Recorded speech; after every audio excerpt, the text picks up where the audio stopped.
వేదాంతవాక్యేషు సదా రమంతః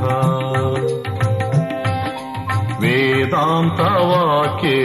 సదా రమంతః భిక్షాన్నమాత్రేణ చ తుష్టిమంతః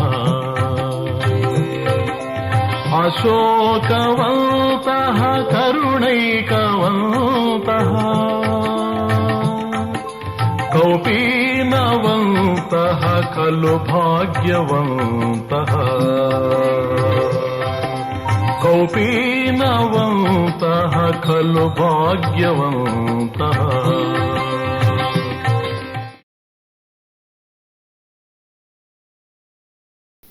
యం బ్రహ్మా వరుణేంద్రరుద్రమరుతః స్తున్వంతి దివ్యైస్తవైః వేదైః సాంగపదక్రమోపనిషదైః గాయంతి యం సామగాః ధ్యానావస్థిత తద్గతేన మనసా పశ్యంతి యం యోగినః యస్యాంతం న విదుః సురాసురగణాః దేవాయ తస్మై నమః.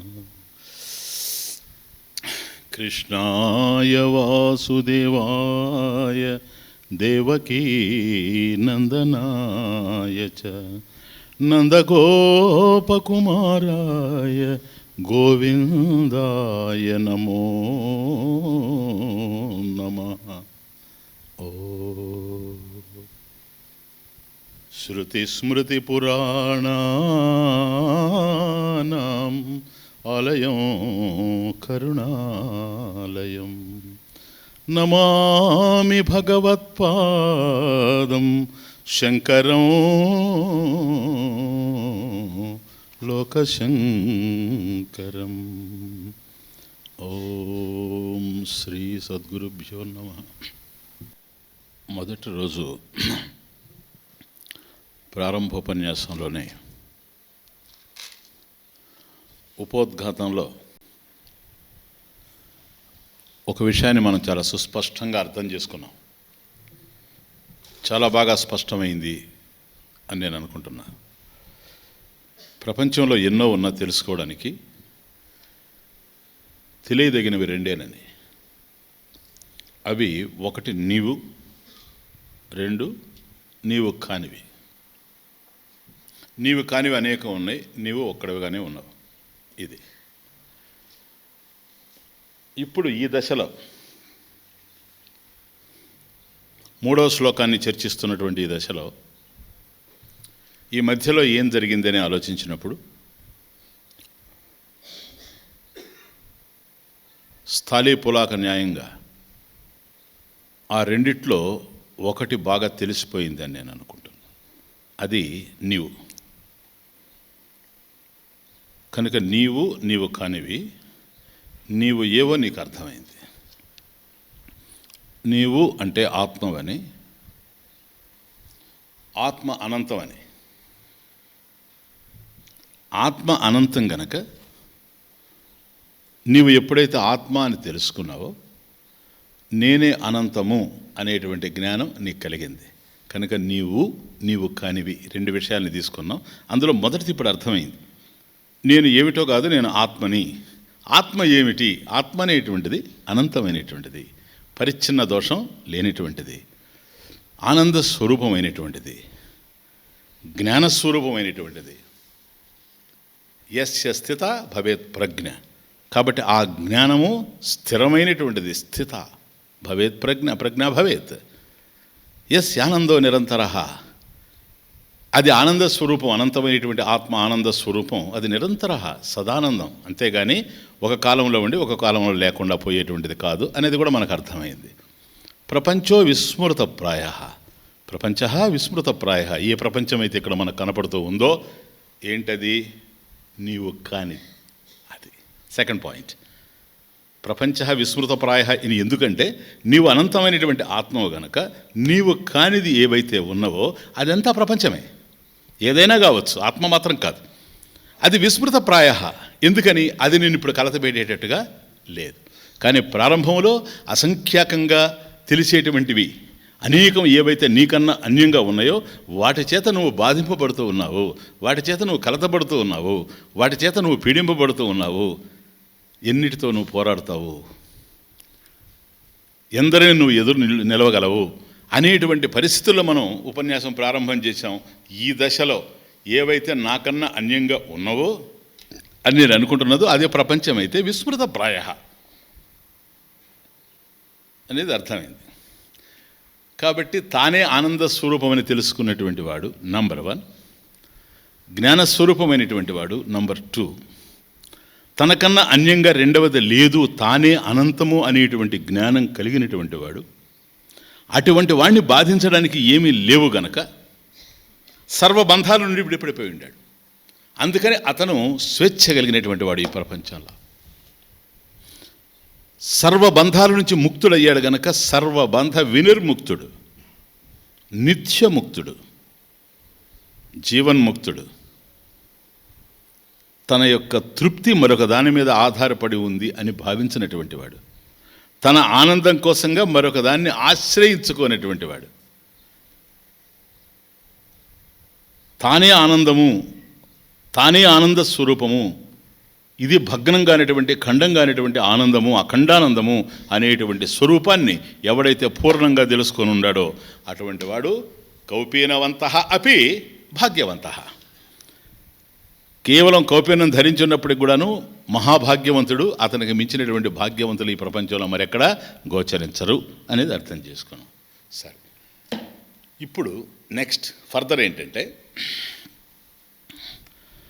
మరి ఆత్మ తాను కానివి, ఆత్మ తాను అని అర్థమైపోయింది. ఏమని అర్థమైంది? తాను అనంతమని కాదు. మరి అనంతమైనటువంటి ఆత్మ తాను అని తెలిసినప్పుడు అనంతమైన దానికన్నా మరొకటి వేరుగా ఉండేందుకు ఏమన్నా అవకాశం ఉందా? అదే విషయం. ఉన్నదనుకో అప్పుడు అనంతం అండర్ డిస్కషన్ అవుద్ది. మళ్ళీ అనంతం ఏంటి అనే ప్రశ్న పడుతుంది. కనుక అనంతం అనేది ఎప్పుడైతే ఉందో దేశతః కాలతః వస్తుతః దాన్ని పరిమితం చేసేది మరొకటి లేనప్పుడు, అనంతమైనటువంటి వస్తువు ఒకటి ఉండేటప్పుడు అది ఉన్నది అని నువ్వు నిర్ణయం చేస్తే, అదే ఆత్మ అని నువ్వు అనుకుంటే, దానికన్నా అన్యంగా ఉండేటువంటిది అనాత్మ అని అన్నప్పుడు, అనాత్మ అనేటువంటిది అనంతమైన ఆత్మ కన్నా వేరుగా మరొకటి ఉందా? ఉన్నదనుకోండి, ఇది అనాత్మగా, ఇది అనంతం కాదు. ఎందుకంటే అది దీన్ని పరిమితం చేస్తూ పోతూ ఉంది గనక. Just understand. కనుక ఇక్కడ అనంతము అనేటువంటిది కనుక మనకు అర్థమై ఉంటే ఇప్పటి వరకు, నెక్స్ట్ ఆత్మానంతము అనే సత్యం కూడా గనక అర్థమై ఉన్నట్లయితే, అది జ్ఞానస్వరూపం గనక, స్థిరమైనటువంటి జ్ఞానము అనేది గనక అర్థమైతే, ఆత్మ కన్నా అన్యంగా రెండవది లేదు అనేది సుస్థిరంగా అర్థమై ఉండాలి ఇప్పుడు. ఓకే, మరి నీకన్నా అన్యంగా మరొకటి ఉంది అంటే, నువ్వు ఆత్మవు గనక, అనంతమైనటువంటి ఆత్మవు గనక, నీకన్నా వేరుగా మరొకటి ఉంటే దాని పేరు అనాత్మ. అంటే ఆత్మ కానిది కదా. అదే నా క్వశ్చను. ఆత్మ కన్నా వేరుగా అనాత్మ ఉందా? కానీ ఉన్నట్లుగా తెలుస్తూ ఉంది. వచ్చిన బాధ అది ఈ దశలో. అసలు అదే కనుక ఉన్నట్లుగా తెలియకపోతే ఈ డిస్కషనే అవసరం లేదు, ఈ బోధే అవసరం లేదు. నేను ఎందుకు చెబుతున్నట్టు మీరు ఎందుకు వింటున్నట్టు. కనుక ఆత్మ అనంతమైన దానికి వేరుగా రెండవది ఉండేందుకు అవకాశం లేకపోయినా అనాత్మ అనేది ఒకటి ఉన్నట్లుగా అనిపిస్తూ ఉంది. ఎలా అనిపిస్తుంది స్వామీజీ? రజ్జు సర్పవత్. కాబట్టి ఉన్నది త్రాడు ఒక్కటే, కానీ సర్పం కూడా తెలిసి వస్తుంది. రజ్జువు ఉన్నది, సర్పము ఉన్నది. తమాషా చూడండి. కాబట్టి సర్పజ్ఞానం ఎప్పుడైతే నీకు కలుగుతూ ఉందో భయాలన్నీ నీవే, బాధలన్నీ నీవే. ఇదే సర్పము అని నువ్వు అనుకుంటూ ఉన్నావు కనుక ఇంతకీ ఉన్నదేమిటి అని ఆలోచన చేస్తే, విచారం చేస్తే, ఎందుకు విచారం చేయాల్సి వస్తుంది? రెండు కలిసిపోయి ఉన్నాయి కనుక, సత్య మిథ్యలు కలిసిపోయి ఉన్నాయి కనుక అక్కడే మిథ్య పద ప్రయోగం. కాబట్టి ఏదైతే అనంతంగా ఉందో అది సత్యము, దానికన్నా వేరుగా మరొకటి ఉండేందుకు అవకాశం లేదు. అట్లా గనక ఉంటే అలా ఉన్నదా అది ఏమవుతుంది? అది దాని పేరేంటి? మిథ్య. మిథ్య అంటే ఏంటి? సత్యం మీద ఇంకో దాని మీద ఆధారపడి ఉండేది కనుక ఇక్కడ మిథ్య అనాత్మ అన్నప్పుడు అనాత్మ మిథ్య అయితే ఇది మరొక దాని మీద ఆధారపడి ఉండాలి కనుక దేని మీద అయితే ఆధారపడి ఉందో అది సత్యం కనుక. కాబట్టి సత్యం మీద మిథ్య ఆధారపడి ఉంది కనుక మిథ్య యొక్క మనుగడకి ఆధారమైనటువంటిది సత్యము. సత్యమే కనుక లేకపోతే మిథ్య తెలిసేందుకు అవకాశం లేదు. సత్యము ఎవరిని బాధించేందుకు అవకాశం అసలు లేదు. బాధ ఏదైనా కలుగుతూ ఉంది నీకంటే అది మిథ్య వల్లనే కలుగుతూ ఉంది. ఇంతకీ మిథ్య ఏమిటి అనేది విచారం చేయాలి. ఎందుకని? సత్యమే కనుక తెలిసిపోతే మిథ్య యొక్క విచారం అవసరం లేదు కనుక ఏది సత్యమో ఏది మిథ్యో అర్థం కానిటువంటి రీతిలో కలిసిపోయి ఉన్నాయి కనుక ఎప్పుడైతే రెండు కలిసిపోయి ఉన్నాయో ఈ సత్య మిథ్య కన్ఫ్యూషన్, దీనిని వేరు చేయడం కోసంగా అతః విచార కర్తవ్య. ఇది ఏమిటి అని విచారం చేసినప్పుడు ఇది రజ్జువు అనేటువంటి జ్ఞానం నీకు కలుగుతుంది. ఎప్పుడైతే ఇది రజ్జువు అనేటువంటి జ్ఞానం నీకు కలిగిందో ఇక సర్పభ్రాంతి లేదు. ఎందుకని? రజ్జువు కన్నా అన్యంగా సర్పం లేదు. రజ్జువులో సర్పం ఆరోపింపబడింది. ఎక్కడ రజ్జువు ఉందో అక్కడే సర్పం ఉండాలి. రజ్జువు ఇక్కడ, సర్పం అక్కడ ఉండేందుకు అవకాశం లేదు. రజ్జువు కనుక 4 అడుగులు పొడవైతే సర్పం కూడా 4 అడుగులు పొడవే ఉండాలి. రజ్జువు ఎంత మందంతో ఉందో, ఎంత లావుగా ఉందో సర్పం కూడా అంత లావే ఉంటుంది. ఎందుకని? రజ్జువు కన్నా అన్యంగా సర్పానికి సత్తా లేనే లేదు. ఓకే, సో ఇప్పుడు మనం విచారం చేస్తూ ఉన్నాం. ఎందుకని? ఈ రెండు కలిసిపోయినాయి గనక. బంధం ఎక్కడొస్తుంది, బాధ ఎక్కడొస్తుంది అంటే రజ్జువును చూస్తే నీకు బాధ లేదు. రజ్జువును చూడకపోగా రజ్జువులో సర్పాన్ని ఎప్పుడైతే చూస్తూ ఉన్నావో అంటే ఉన్నదాని యందు లేని దాన్ని ఎప్పుడైతే చొప్పించి చూస్తూ ఉన్నావో నీకు బంధం ఏర్పడతా ఉంది. అనాత్మని ఆత్మ ఇతి బంధ అంతే. కాబట్టి అనాత్మ యందు ఆత్మను చూడడమే బంధం. కొద్ది క్రిటికల్గా అర్థం చేసుకోవాలి ఇక్కడ ఈరోజు ఇంట్రడక్షన్లో, జాగ్రత్తగా అర్థం చేసుకో. ఏదైతే ఆత్మ ఉందో అది అనాత్మ అనుకోవడమే బంధం. ఏదైతే రజ్జువు ఉందో అది సర్పము అనుకోవడమే బంధం. సర్పము అనుకున్నప్పుడే నీకు భయం, సర్పం అనుకున్నప్పుడే నీకు బాధ. రజ్జువుగా ఉన్నప్పుడు నీకే బాధ లేదు. క్లియర్?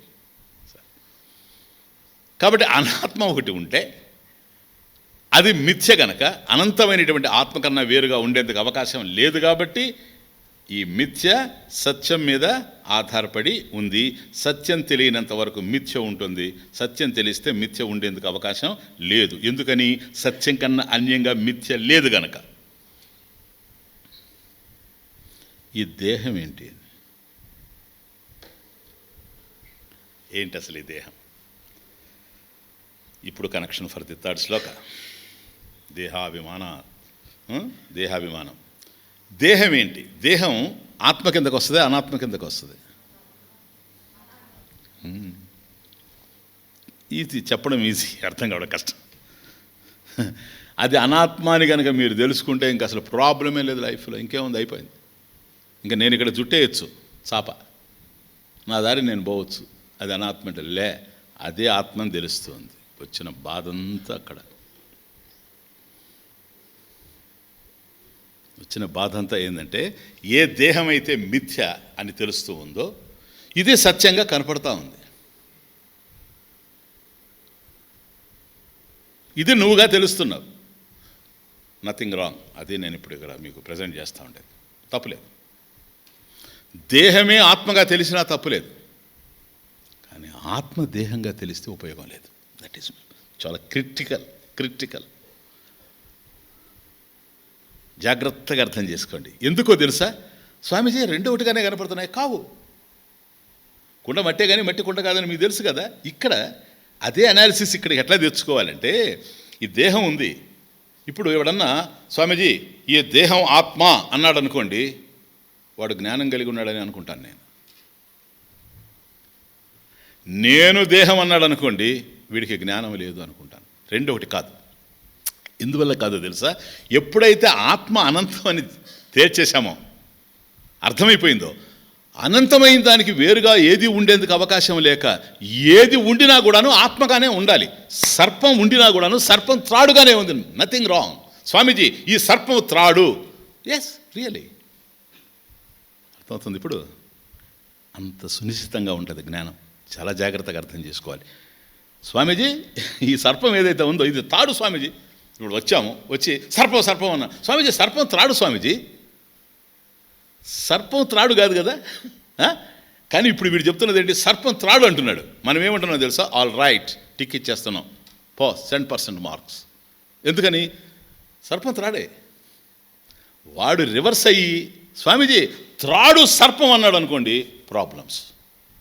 ఎందుకో తెలుసా? సర్పం గనక త్రాడు అయితే, త్రాడు కరిచేటువంటి లక్షణం లేదు గనక,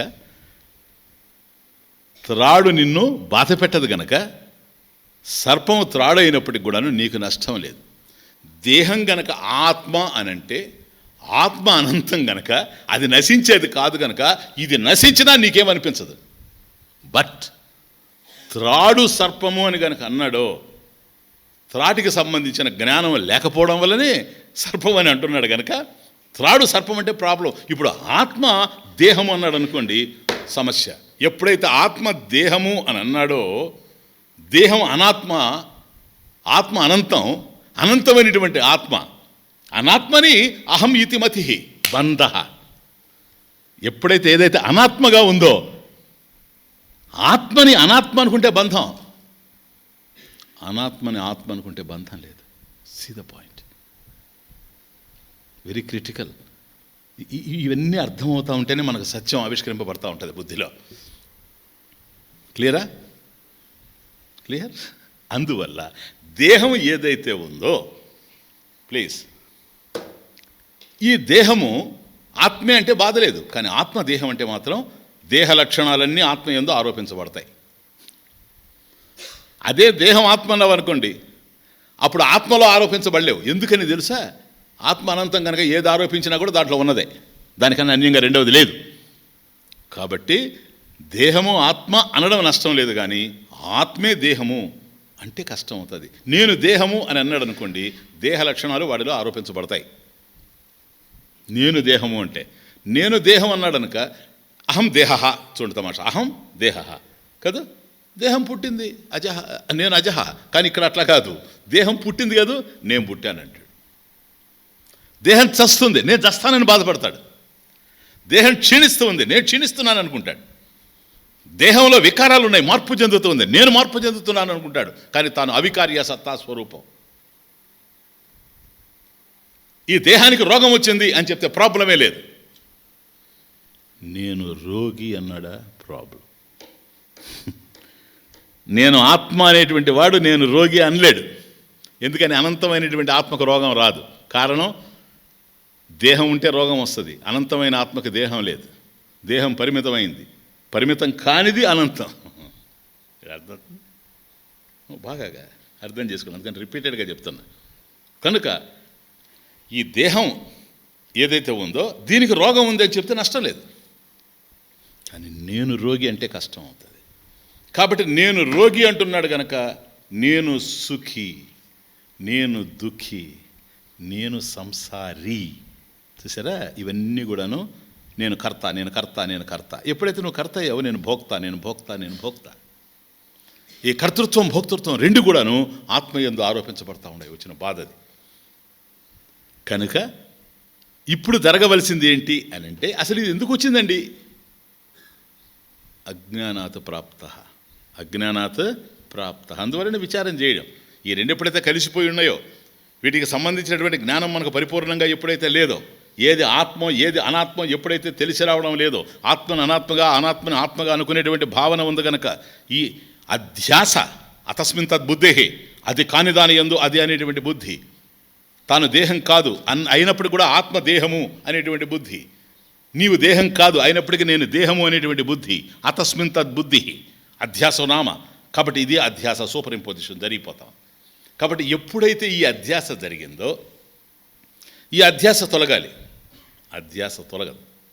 అదే అధ్యాస నివారణార్థం నా శాస్త్ర పఠనం, అది కదా వస్తు నిర్ధారణార్థం. వస్తు నిర్ధారణ జరగాలి అంటే జ్ఞానం కలగాలి. జ్ఞానం కలిగిందంటే అజ్ఞానం పోవాలి. ఎందుకని అజ్ఞానం పోవాలి? అజ్ఞానం వలనే ప్రాప్తించింది కనుక. అజ్ఞానాత్ ప్రాప్తం ఇది. ఎక్కడుంది అసలు ఈ అజ్ఞానం? అజ్ఞానం అంటే అవిద్య.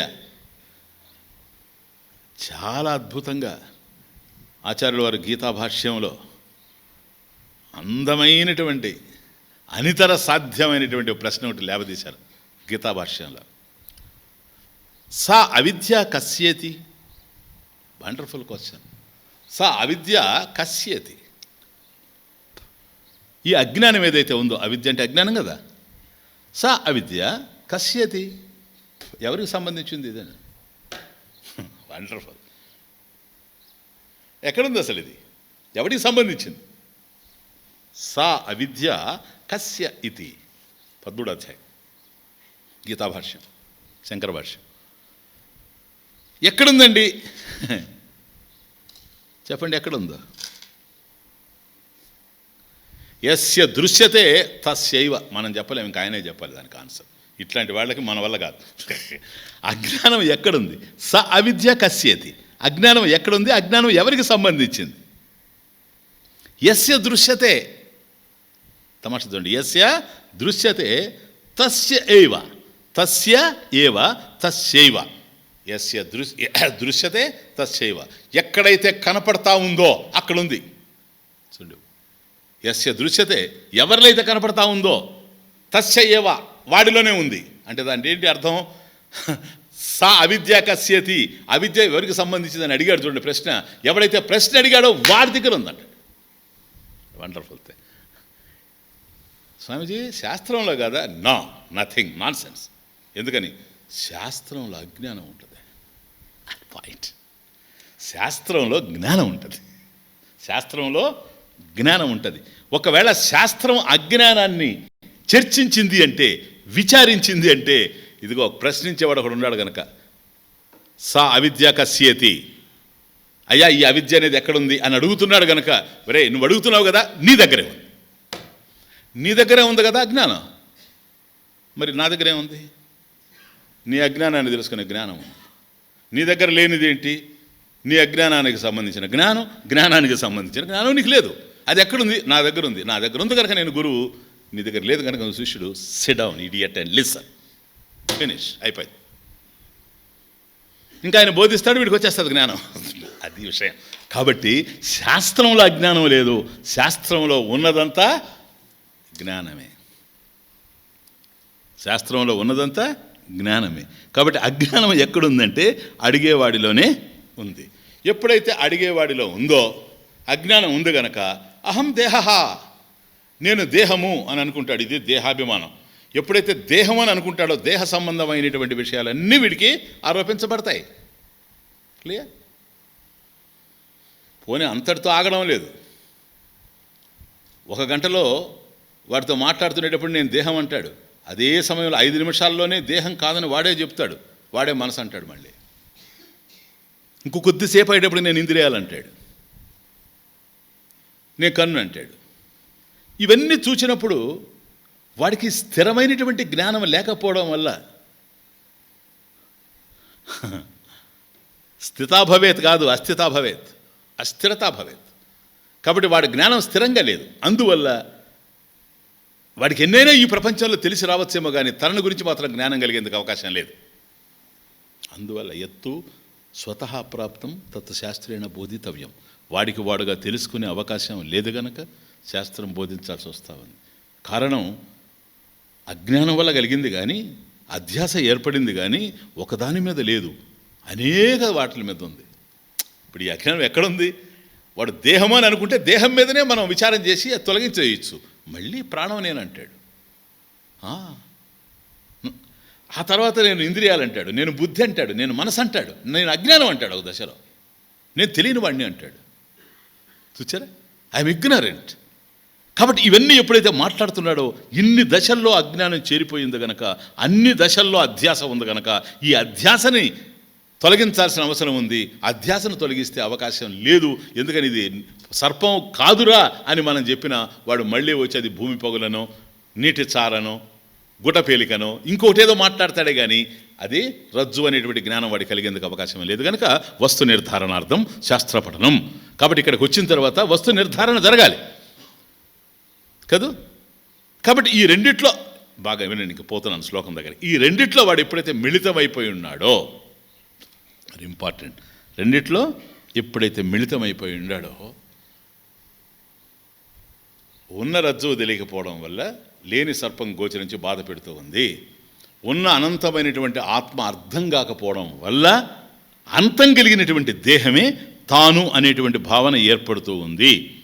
ఎప్పుడైతే అలా అనుకోవడం జరుగుతూ ఉందో తత్సంబంధమైనటువంటి దుఃఖమంతా కూడా వాడి మీదనే ఆపాదింపబడుతూ ఉంది.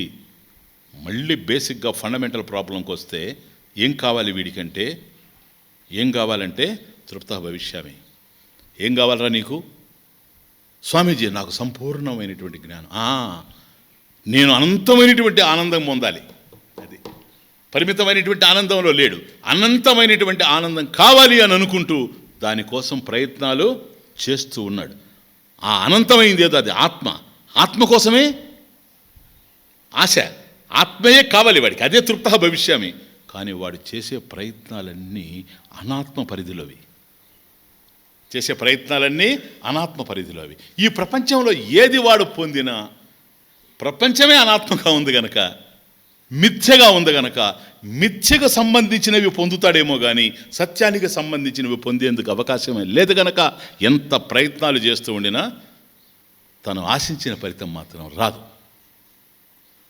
అది వచ్చినంత వరకు ఈ జన్మలు, ఈ బాధలు, ఈ దుఃఖాలు ఇవి ఆగవు. అందువల్ల జన్మ పరంపరలు కొనసాగుతూనే ఉంటాయి. సీదా పాయింట్. కాబట్టి దాని నుండి విడిపడాలి. ఎప్పుడైతే ఇది సర్పం కాదు అని తెలుసుకోవాలి, ఫస్ట్ పాయింట్. మరి ఏమిటి? మరొకటి అనుకున్నాడా కష్టం అవుతుంది. మళ్ళీ అది రజ్జు అని కూడా తెలియాలి. సర్ప భ్రాంతి తొలగాలి, రజ్జు జ్ఞానం కలగాలి. ఈ రెండు జరగాలి. కాబట్టి తను కానిది ఏదో తాను తొలగించుకోవాలి. ఇప్పుడు ఆత్మను పొందడానికి ప్రయత్నం అనేది కూడా ఒకటి తీసేయండి. ఇక్కడ చాలా ఇంపార్టెంట్. నేను ఆత్మను పొందాలి, ఆత్మను పొందాలి. ఆత్మను పొందనవసరం లేదు సార్, నువ్వే ఆత్మ, నువ్వేంది పొందేది? అనాత్మ నేను అనుకుంటున్నావు చూడు, నేను అనాత్మ అనుకుంటున్నావు కదా, నేను దేహం అనుకుంటున్నావు కదా, ఇది దూరం కావాలి. దీన్ని దూరంగా విసిరేయాలి, దూరం నుండే విసిరేయాలి, దగ్గరకు రాకుండా చూసుకోవాలి. దట్ ఈస్ ది థర్డ్ శ్లోక.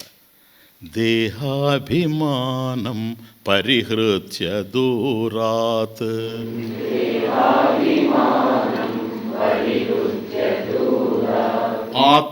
ఆత్మానమాత్మని అవలోకయంతః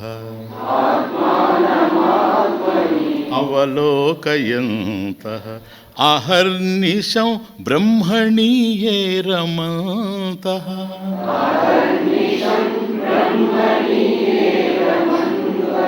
కౌపీనవంతః ఖలు భాగ్యవంతః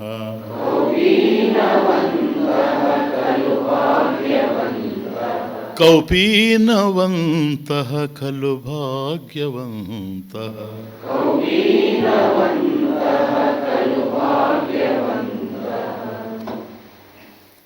దేహాభిమానం దూరాత్ పరిహృత్య, ఫస్ట్ పాయింట్. దీంట్లో 3. దేహాభిమానం, అభిమానం అభిమన్యతే ఇది. ఏమని? అహం దేహ ఇది. అహం దేహ అంటే ఏంటి? దేహే ఆత్మబుద్ధి, దేహే ఆత్మబుద్ధి. దేహం ఏదైతే ఉందో దీనికి ఆధారమైనటువంటి సత్యాత్మ నీవు. కానీ ఇప్పుడు ఏమనుకుంటున్నాడు తెలుసా? దేహే ఆత్మబుద్ధి అంటే అహం దేహ ఇది అభిమన్యతే. దేహాభిమానం, అభిమన్యతే దేహాభిమానం. దేహ ఇది అభిమన్యతే, అహం దేహ, నేను దేహాన్ని అని ఎవడైతే అభిమానిస్తూ ఉండాడో వాడికి దేహాభిమానం ఉంది. తానే దేహం అనేటువంటి అభిమానం ఉంది. ఇది దేహాభిమానం. దీనిని పరిహృత్య, పరిత్యజ్య, దాన్ని ఎవడైతే విడిచిపెట్టున్నాడో కంప్లీట్గానే అది పరితః. త్యజ్య అంటే సరిపోద్ది. పరి శబ్దం ఉపసర్గ ఎప్పుడైతే పడిందో పరితః సంపూర్ణంగా తీసేశాడు. అంటే ఒక్కసారి రజ్జు జ్ఞానం కలిగిన తరువాత మళ్ళీ ఇది సర్పము అనేటువంటి ఆలోచన రావడానికే లేదు. వస్తుందా చెప్పండి? ఇప్పుడు రజ్జువు మనకు తెలియనంత వరకు ఇది సర్పం అనుకోవచ్చు. కానీ ఇది రజ్జువు అని తెలిసిన తర్వాత ప్లీజ్ ఇంకా మళ్ళీ సర్పం అనేటువంటి ఆలోచన వచ్చేందుకు అవకాశమే లేదు. అది పరితః. కాబట్టి పరిత్యజ్య, దేహాభిమానం పరిత్యజ్య దురాత్. చాలా దూరం వెళ్ళిపోయింది. ఎంత డిస్టెన్సో చెప్పలేం. అంటే కంటికి కనిపించదు, అంటే మనసు కనిపించదు. ఇక అది అర్థం. దూరాత్ అంటే అది అర్థం. కాబట్టి దేహాభిమానం దూరాత్ పరిహృత్య, ఎవడైతే ఈ దేహాభిమానాన్ని సంపూర్ణంగా తొలగించుకొని ఉన్నాడో, ఇంతవరకు నేను దేహము అనే భావన ఉంది, ఇప్పుడు నేను దేహము కాదు, నేను అనంతమైనటువంటి ఆత్మ. కాబట్టి తాను అనంతమైనటువంటి ఆత్మ అనేటువంటి విషయాన్ని ఎంతకాలం వింటూ ఉండినా, శ్రవణం చేస్తూ ఉండినా, మళ్ళీ నేను దేహం అనే భావంలో ఉన్నాడనుకోండి, వాడికి తెలియంది ఏంటో తెలుసా? దేహం విషయం కాదు, తాను ఆత్మని తెలియదు. ఇంకా తాను ఆత్మ అనేటువంటి జ్ఞానం పూర్ణంగా వాడికి కలగకపోవడం చేతనే అప్పుడప్పుడు ఈ ఫిట్స్ వస్తున్నాయి. ఎంత విన్నప్పటికి కూడాను మళ్ళీ మధ్యలో నేను దేహము అని ఎందుకు అనుకుంటున్నాడంటే కారణం అది. ఎందుకని? ఉన్న సత్యవస్తువు ఉన్నట్లుగా అర్థం కాలేదు. అర్థమైందంటే మాత్రం ఇది దగ్గరకు వచ్చే అవకాశమే లేదు. దూరాత పరిత్యజ్య దేహాభిమానం. అది పోయిన తర్వాత ఇంకేం మిగిలింది? ఎప్పుడైతే అనాత్మ తాను కాదు అని తెలిసిపోయిందో, సర్పం తాను కాదు అని తెలిసిపోయిందో, ఉన్నదంతా రజ్జువే గనక అనాత్మ కాదు. ఏది? తాను కానివి. ఇక తాను కానివి లేవు. అనంతమైన ఆత్మ తానే గనక ఉన్నదంతా కూడా తానే. ఇది ఆత్మానం ఆత్మని అవలోకయంత. ఆత్మానం. కాబట్టి ఆ అనంతమైనటువంటి ఆత్మ ఏదైతే ఉందో ఆ ఆత్మానం ఏది? అనంతాత్మ. ఆత్మని అని అంటే బుద్ధిలో ఆత్మని ప్లేస్.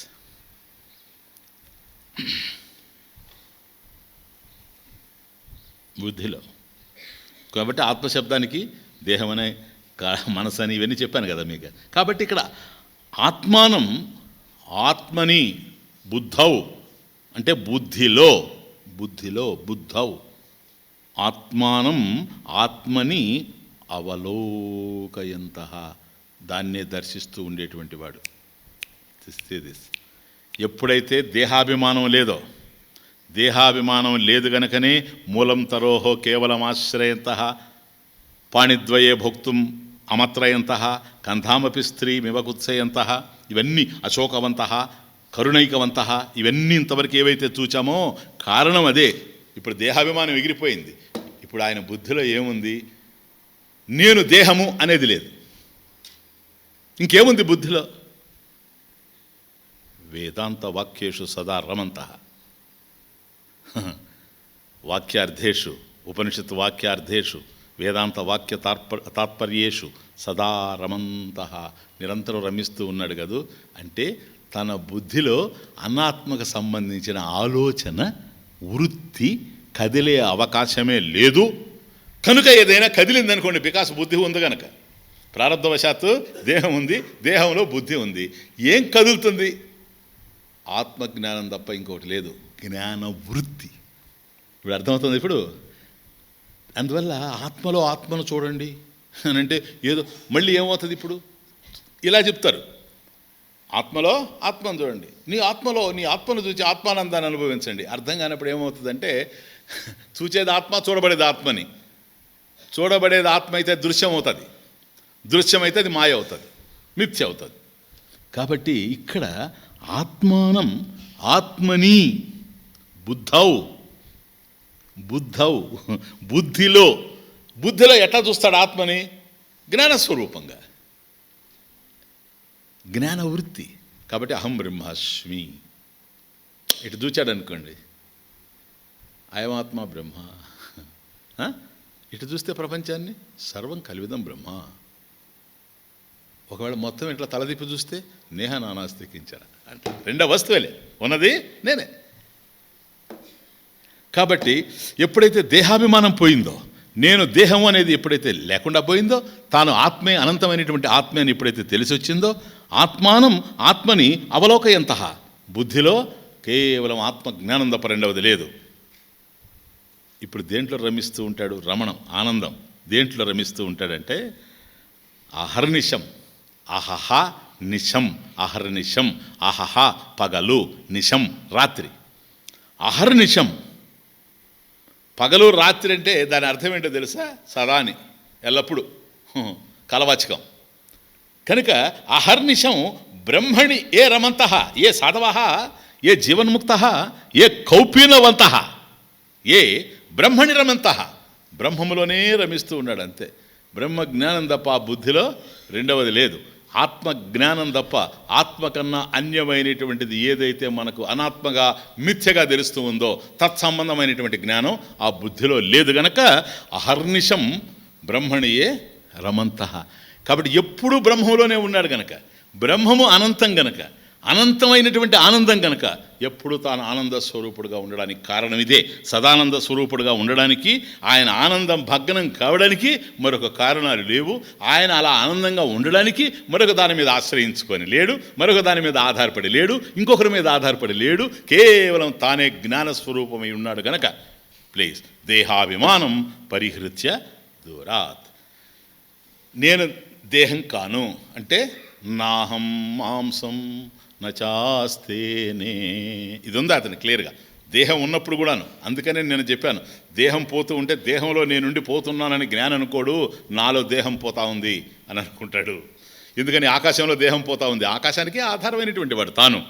కనుక నాహం మాంసం, ఈ దేహంలో ఏముంది? మాంసం ఉంది, అది నేను కాదు. నేను కుళ్ళిపోయేవాడిని కాదు, నేను పాచిపోయేవాడిని కాదు. అది పోతుంది ఆ విధంగా. ఎందుకని? అది అట్లాంటి దాన్ని తిని పెరిగింది కనుక, మార్పు చెందుతూ ఉంది కనుక. వేడివేడిగా ఇడ్లీలు సాంబార్ వేసుకుని ఉదయాన్నే తీసుకొస్తుంటే విత్ చట్నీ ఎట్లా ఉంటుంది? ఓ వేడివేడిగా పొగలు వస్తుండే, ఆకలి కావాల్సినంత ఉంది. అప్పుడు వాటిని చూసినప్పుడు ఎంతో ఆనందదాయకంగా ఉంటుంది, రమిస్తాం అందులో. రమణం ఆనందం. కానీ అదే ప్లేట్ని అట్లాగే ఉంచారనుకోండి, మధ్యాహ్నానికి అది ఎట్లా ఉంటుంది కలర్, సాయంత్రానికి ఎట్లా ఉంటుంది, రేపు ఉదయానికి ఎట్లా ఉంటుంది, కాలం గడిచే కొద్దీ రుచి మారుతూ ఉంటుంది, నాలుగు కింపు లేకుండా పోతుంది. కానీ కాలం ఇంకా ఎక్కువైందే ముక్కుకు కూడా ప్రాబ్లం అయిపోతుంది. రేపు ఉదయం వచ్చి చూచామా ఇలా పట్టుకోవాల్సి వస్తుంది, దుర్గంధభూయిష్టంగా ఉంటుంది అది. కనుక 24 గంటలు ప్లేట్లో ఉండేటువంటి ఇడ్లీ అట్లాగే ఉంచితే మరుసటి రోజు ఉదయానికి పాసిపోయింది. ఈ లక్షణం కలిగిన ఆహారాన్ని తిన్నటువంటి దేహం పాసిపోకుండా ఉంటుంది. అందువల్ల ప్రాణం పోయిన తర్వాత ఏమీ చేయకపోయినా చుట్టూ అగరవత్తులు వెలిగించడం కారణం ఇదే, స్ప్రే చేయడం కారణం ఇదే. ఆ పోయిన వ్యక్తి మీద ప్రేమ ఉండి కాదు అగరవత్తులు వెలిగించేది, దాన్ని భరించలేం గనక.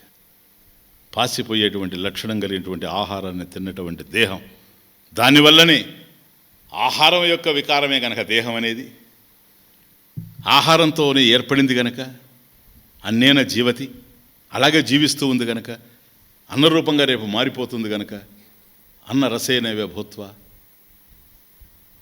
అన్నరసం వల్లనే వచ్చింది, అన్నరూపంగానే ఉంది, రేపు అన్నంగానే మారిపోతుంది. కాబట్టి ఈ దేహం ఇట్లా కుళ్ళిపోయేటువంటి లక్షణం కలిగి దేహం ఉండొచ్చేమో, కానీ తాను మాత్రం నాహం మాంసం నచ అస్థిని. కాబట్టి ఎముకలో నేను కాను, మాంసము నేను కాను. ఎందుకని? నేను అనేది ఒకటి, నేను అనేది ఒకటి. కానీ మాంసము ఎముకలు కావు, ఎముకలు మాంసం కావు. ఈ రెండు చర్మంగా చూసారు. కాబట్టి అనేక ఉన్నాయి, చెప్తాను. కనుక నాహం మాంసం నచాస్తిని దేహాత్ అన్య పరోస్మ్యహం.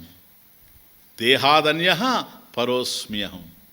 దేహాత్ అన్య, దేహానికంటే కూడా విలక్షణమైనటువంటి వాడిని. నేను ఉండడం వల్ల దేహం ఉంది, దేహం లేకపోయినా నేను ఉంటాను. దేహాత్ అన్య, దేహాదన్య పరోస్మ్యహం. అహం పరహ అస్మి. నేను పరమాత్మ స్వరూపుణ్ణి. మహోపనిషత్. కనుక నాహం మాంసం నచాస్తిని దేహాదన్య పరోస్మ్యహం.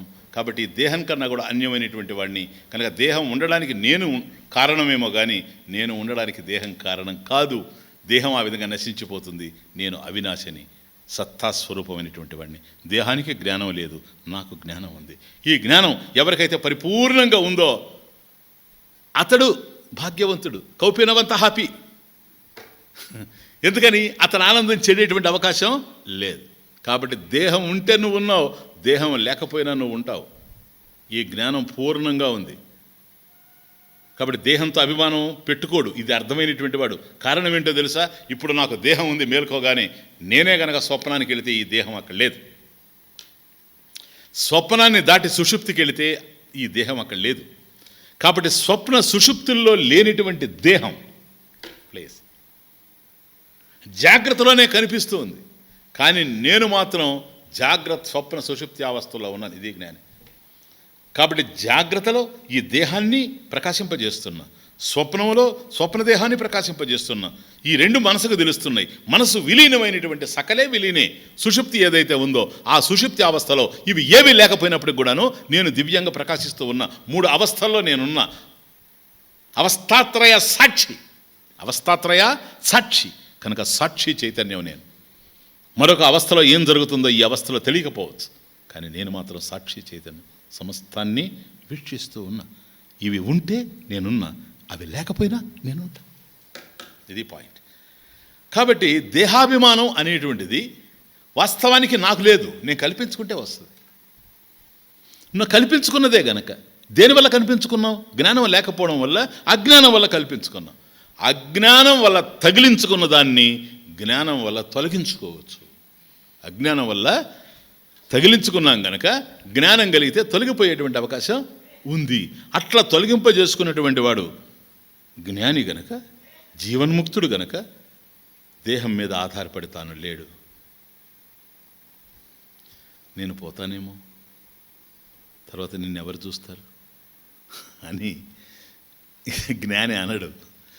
అన్నాడు అనుకోండి, జ్ఞానం లేనివాడని అర్థం. నేను పోతే నిన్నెవరు చూస్తారు అన్నాడు అనుకోండి, తాను పోయేవాడని అంగీకరిస్తున్నాడు. తాను పోయేవాడని అంగీకరిస్తున్నాడు, తను వచ్చినాడని కూడా అంగీకరిస్తున్నాడు. కాబట్టి నేను కొండ అంటున్నాడు, కానీ నేను ఆకాశం అనడం లేదు. వచ్చింది కొండ, పోయేది కొండ. తయారైంది కొండ, పగిలిపోయేది కొండ. పుట్టింది శరీరం, పోయేది శరీరం. కాబట్టి నేను దేహము అనే అభిప్రాయాలు ఉండేటువంటి వాడే ఇలా మాట్లాడతాడు. ఇప్పుడు చూచారా మహర్షి జీవితంలో, మీకు అనేక సార్లు రిపీటెడ్గా నేను చెప్పాను. మహర్షి పోతున్నాడు అని అందరూ ఏడుస్తుంటే, ఎందుకు ఏడుస్తున్నారు మీరంటే, డాక్టర్లు కూడా చెప్పేశారు ఇక కొన్ని నిమిషాల్లో మహర్షి పోతాడు అన్నప్పుడు కూడాను ఆయన నవ్వుతూ, మహర్షి ఎక్కడికి పోతాడు, ఎలా పోతాడు రా, ఎటువంటి మాట అది, ఎటువంటి మాట, బ్రహ్మసూత్రాలు లాంటిది. ఎక్కడికి పోతాడు, తను లేనిది ఎక్కడ. కాబట్టి మహర్షి పోతాడు అని అన్నప్పుడు నువ్వు దేహం ఆయన అని అనుకుంటున్నావు గనక. చూసారు ఎక్కడ ఉంది ఇప్పుడు అజ్ఞానం? శాస్త్రంలో లేదు, మనిషిలో ఉంది. ఎవడు ఏడుస్తున్నాడు వాడిలో ఉంది. అందుకని వాడు ఎందుకు ఏడుస్తున్నాడంటే మహర్షి పోతున్నాడని. మహర్షి పోతాడా? ఆయనే అనంతమైనటువంటి ఆత్మ అయినప్పుడు అనంతం ఎట్లా ట్రావెల్ చేస్తుంది? ఇక్కడ సుందర చైతన్యాశ్రమంలో ఉండేటువంటి ఆకాశం ఓల్డ్ సిటీలో కనిపించింది అంటే ఎంత ఆశ్చర్యంగా ఉంటుంది. స్వామీజీ నేను కారులో వచ్చాను, నేను వచ్చేటప్పటికే ఆకాశం వచ్చేసింది ఇక్కడికి అంటే నాన్ సెన్స్. పిచ్చాసుపత్రిలో ఉండాల్సిన వాడు. నువ్వు ఆకాశంలో ట్రావెల్ చేసావా? అంతేగాని సుందర చైతన్య ఆశ్రమంలో ఉండేటువంటి ఆకాశం అక్కడి నుంచి నీతో పాటుగా ప్రయాణం చేసి ఇక్కడికి రాలేదు. అర్థమవుతుంది ఇప్పుడు? అంతటా నిండి నిబిడీకృతమైనటువంటి వాడు. అదే కదా అనంతం అంటే. అనంతం అంటేనే దానికన్నా అన్యంగా రెండవది లేదని అర్థం. అదే అనంతం. కాబట్టి అటువంటి అనంత స్వరూపం ఒక చోట నుంచి ఒక చోటకి ఎట్లా పోతుంది? ఆకాశమే పోలేదే. అనంతం ఆకాశానికన్నా సూక్ష్మమైనటువంటి అనంతం ఎట్లా పోతుంది? కాబట్టి నేను దేహము అని వాడు అనుకుంటున్నాడు గనక భగవాన్ పోతాడని వాడు ఏడుస్తున్నాడు. అదే ఆయన చెప్పేది. నేను దేహము అనేది నాకు అర్థం కావడం లేదు కనుక, నేను అనంతమైన ఆత్మనే అనేటువంటి జ్ఞానంతో ఉన్నాను కనుక వీడు ఎక్కడికో పోతాను నేను అంటున్నాడు. నేను ఎట్లా పోతానో ఎలా పోతానో నాకు తెలియడం లేదనేది ఆయన క్వశ్చన్. అర్థమవుతుంది ఇప్పుడు? ఎప్పుడు? దేహం పోయేటప్పుడు. చూడండి జ్ఞానం ఎట్లా ఉందో. అన్నీ బాగుండేటప్పుడు అందరూ వేదాంతం మాట్లాడతారు. పరిస్థితి ఎంత సంక్లిష్టమైన పరిస్థితి, దేహం రాలిపోవడం. సామాన్యులకైతే అయ్యో దేహం రాలిపోతా ఉంది, వీళ్ళందరిని వదిలిపెట్టి నేను పోతున్నా, అసలు తర్వాత ఏమైపోతుందో, నన్ను తీసుకెళ్ళి మట్టిలో పెట్టి. కొందరు అడుగుంటారు నన్ను, స్వామీజీ మరి మట్టిలో పెట్టేసి ఊపిరిట్టాడుతుందని. ఓరే నీ ఊపిరి పోతేనే కదా మట్టిలో పెట్టేది. ఒకసారి అడిగాడు, స్వామీజీ మరి ప్రాణం ఆడేది ఎట్లా? లోపల ప్రాణం ఆడగలిగే అవకాశమే ఉంటే బయట ఉంచరా నిన్న? చెప్పు. వాళ్ళకేం నువ్వు శత్రువా తీసుకెళ్ళి లోపల పెట్టడానికి? అదే విషయం. అందువల్ల ఏదైతే తాను ఆత్మను తెలుసుకున్నాడో ఇక పోయేది లేదు, వచ్చేది లేదు. అంత దేహానికి సంబంధించిందే. నేను దేహము అనే భావన జీవన్ముక్తుడికి లేదు కనుక ఏవి ఉండినా ఏవి పోయినా అది ఉంది కనుక దాన్ని కౌపేనా. అసలు అది కూడా పోతే కౌపేనం అవసరం కూడా లేదు. కౌపీనం పెట్టుకొని ఉన్నాడు అనుకోండి, అంత మాత్రం చేత అతను భాగ్యవంతుడు కాడనడానికి లేదు. కౌపీనవంత అపి కలు భాగ్యవంత. కారణం ఏంటి? అది కేవలం ఆ భాగ్యం అనేటువంటిది జ్ఞాన సౌభాగ్యం. అది జ్ఞాన సౌభాగ్యం. ఆ భాగ్యం అంతా అతని జ్ఞానంలో ఉంది, మరో చోట ఉండేందుకు అవకాశం లేదు. ఇది ఇప్పుడు మనం ఏం చేయాలి? ఇప్పుడు చూడండి తమాషా. అది సాధకుని stand point.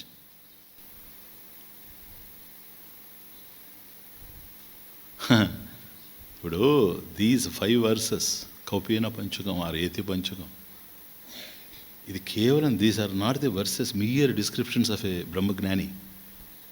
They will help us in our sadhana to realize what is truth and permanent happiness, and that there is nothing more for us to gain. యద్జ్ఞాత్వా సర్వమిదం విజ్ఞాతం భవతి. కనుక కేవలం ఆ కౌపీనవంత కలుభాగ్యవంత అని జ్ఞానిని గురించి వర్ణించడం కోసమే కాదు ఈ 5 శ్లోకాలు ఉండేది.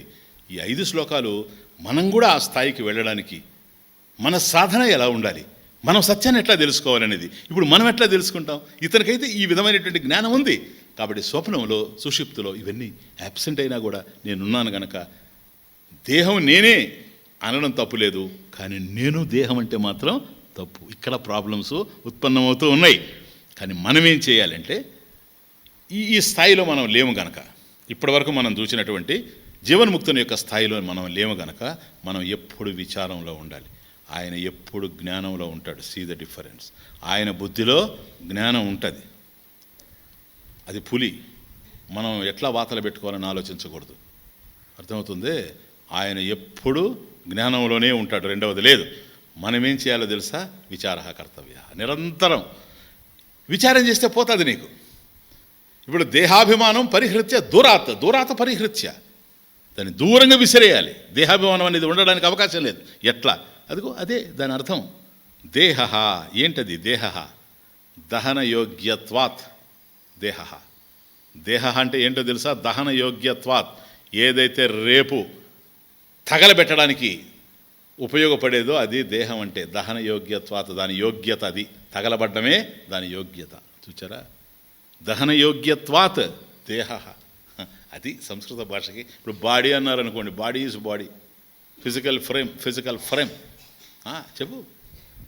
చూడండి ఎంత భావాన్ని ఇస్తూ ఉందో. పదం యొక్క అర్థాన్ని పదమే చెప్పుకుంటా పోతుంది. దేహ దహనయోగ్యత్వాత్. కాబట్టి రేపు ఎట్లయినా సరే ఇది దహనం అయిపోద్ది. లేదు శరీరం స్వామీజీ అన్నాం అనుకోండి, శీర్యమాణ స్వభావత్వాత్. క్షీణించే లక్షణం దేనికైతే ఉందో, నశించేటువంటి లక్షణం దేనికైతే ఉందో అది శరీరం. చూచారా? ఈ 2 జరుగుతాయి ప్రాణం పోయిన తర్వాత. దేహాన్ని తీసుకెళ్ళి దగ్ధం చేస్తారు. శ్మశానంలో దేహాన్ని తీసుకెళ్ళి, శరీరాన్ని తీసుకెళ్ళి పూడ్చిపెట్టేస్తారు. కొందరు పూడ్చిపెడతారు, కొందరు కాల్చేస్తారు. కానీ మన సంస్కృతి కాల్చడమే కానీ పూడ్చడం కాదు. పూడ్చడం అనేటువంటిది అది పాశ్చాత్య సంస్కృతి, అది మనలో దిగిపోయింది కనుక ఆ విధంగా ఉంది. కానీ వాస్తవానికి దహనయోగ్యం, దాన్ని దగ్ధం చేసేయడమే, పూడ్చడం కాదు. This the right thing please. కాబట్టి ఏదైతే దహనయోగ్యంగా ఉందో, శీర్యమాణంగా ఉండేది శరీరం, దహనయోగ్యంగా ఉండేది దేహం. మనం ఆలోచన చేయాలి, ఇటువంటి దాన్ని నేను ఎట్లా అవుతాను, ఇది నేను ఎట్లా. ఎందుకని చూడండి, సింపుల్, యుక్తితో నేను చెప్పేది జ్ఞానమే కదా, యుక్తితో చూసినప్పటికి కూడాను. అవును, నేనున్నాను, నేను ఎందుకు దేహం కాదు అంటే నా కళ్ళ ముందే మారిపోతూ ఉంది అది. అవునా? ఎవ్రీ మినిట్ మారుతుంది. వాస్తవం చెప్పాలంటే నువ్వు శ్వాస పీల్చుకొని వదలడమే మార్పు. ఇంక చూడు, అన్నాం అనుకోండి, ఈ శ్వాస ఎప్పుడైతే జరిగిందో, ఈ ఉచ్ఛ్వాస నిశ్వాసాలు ఎప్పుడైతే జరుగుతున్నాయో, వీటి యాక్షన్ బాడీ మీద ఉంది, రక్తం మీద ఉంది, బాడీ మీద ఉంది. ఇట్లా మార్పు చెందుతూ వస్తుంది. కానీ ఎప్పుడూ నేను ఉంటున్నాను కనుక దేహం ఉందనుకుంటున్నాను, మార్పు మనం గుర్తించడం లేదు. కానీ ప్రతి క్షణం మార్పు ఉంటుంది, ప్రతి నిమిషం మార్పు ఉంటుంది. 7 సంవత్సరాలు అయ్యేటప్పటికి కంప్లీట్గా బాడీ అంతా మారిపోయి ఉంటుంది. మెడికల్ సైన్స్ కూడా చెప్తుంది ఈ విషయాన్ని. కాబట్టి అనుక్షణం ఈ విధంగా మార్పు చెందుతూ ఉంది. కొద్దిగా మనం ఆలోచన చేస్తే నా కళ్ళ ముందే ఇది ఈ విధంగా మారిపోతూ ఉంటే ఇది నేను ఎట్లా అవుతాను? కాను. ఎందుకనే తెలుసా? నా కళ్ళ ముందే అది మారిపోతూ ఉంది, కానీ నేను మారడం లేదు కదా. నేనులో మార్పు ఉందే. చిన్నప్పుడు ఇంత దేహంగా ఉన్నప్పుడు నేను పిల్లవాడిని అన్నాను. దేహానికి ఉండే ఏజ్ నేను చెప్పచ్చు. I'm 10 years old, I'm 20 years old, I'm a senior citizen అని నేను మాట్లాడచ్చు. ఇదంతా దేహాన్ని గురించి మాట్లాడచ్చు. కానీ అయాం అహమస్మి ఇది ఎప్పుడూ ఉంది. దాంట్లో నేనులో మార్పు లేదు, కానీ నా కళ్ళ ముందే ఇదంతా మారిపోతా ఉంది. కనుక నేను మారకుండా ఉన్నాను, నా కళ్ళ ముందే ఇది మారుతూ ఉందంటే ఈ రెండిట్లో నేనెవరు? నేను అవికార్యం, నేను మారినటువంటి వాడిని. చాలా. అందుకని దీనికి ఒకటే, నైకో జడశ్చ ఘటవత్ పరిదృశ్యమానం. నైకో జడశ్చ ఘటవత్ పరిదృశ్యమానం. దేహం కనపడతా ఉంది. ఘటద్రష్ట ఘటాద్భిన్న, దేహద్రష్ట దేహాద్భిన్న. కుండను చూచేవాడు కుండ కన్నా వేరుగా ఉన్నాడు. ఈ దేహాన్ని కూడా నేను చూస్తున్నాను కనుక, ఈ దేహం నాకు కనపడుతూ ఉంది కనుక ఈ దేహం నేను అయ్యేందుకు అవకాశం లేదు. నైకో జడశ్చ ఘటవత్ పరిదృశ్యమానం, ఆచార్యుల వారే ఇంకో ప్రకరణ గ్రంథం. నైకహ న ఏకహ. చూడండి ఎంత అంటే, ఇంతకుముందు మనం హేతువుతో చూచాం, ఇప్పుడు శాస్త్రీయంగా చూస్తే నైకహ, నేను అనేది ఒకటే రెండా? అది ఎందుకని మేము రెండు.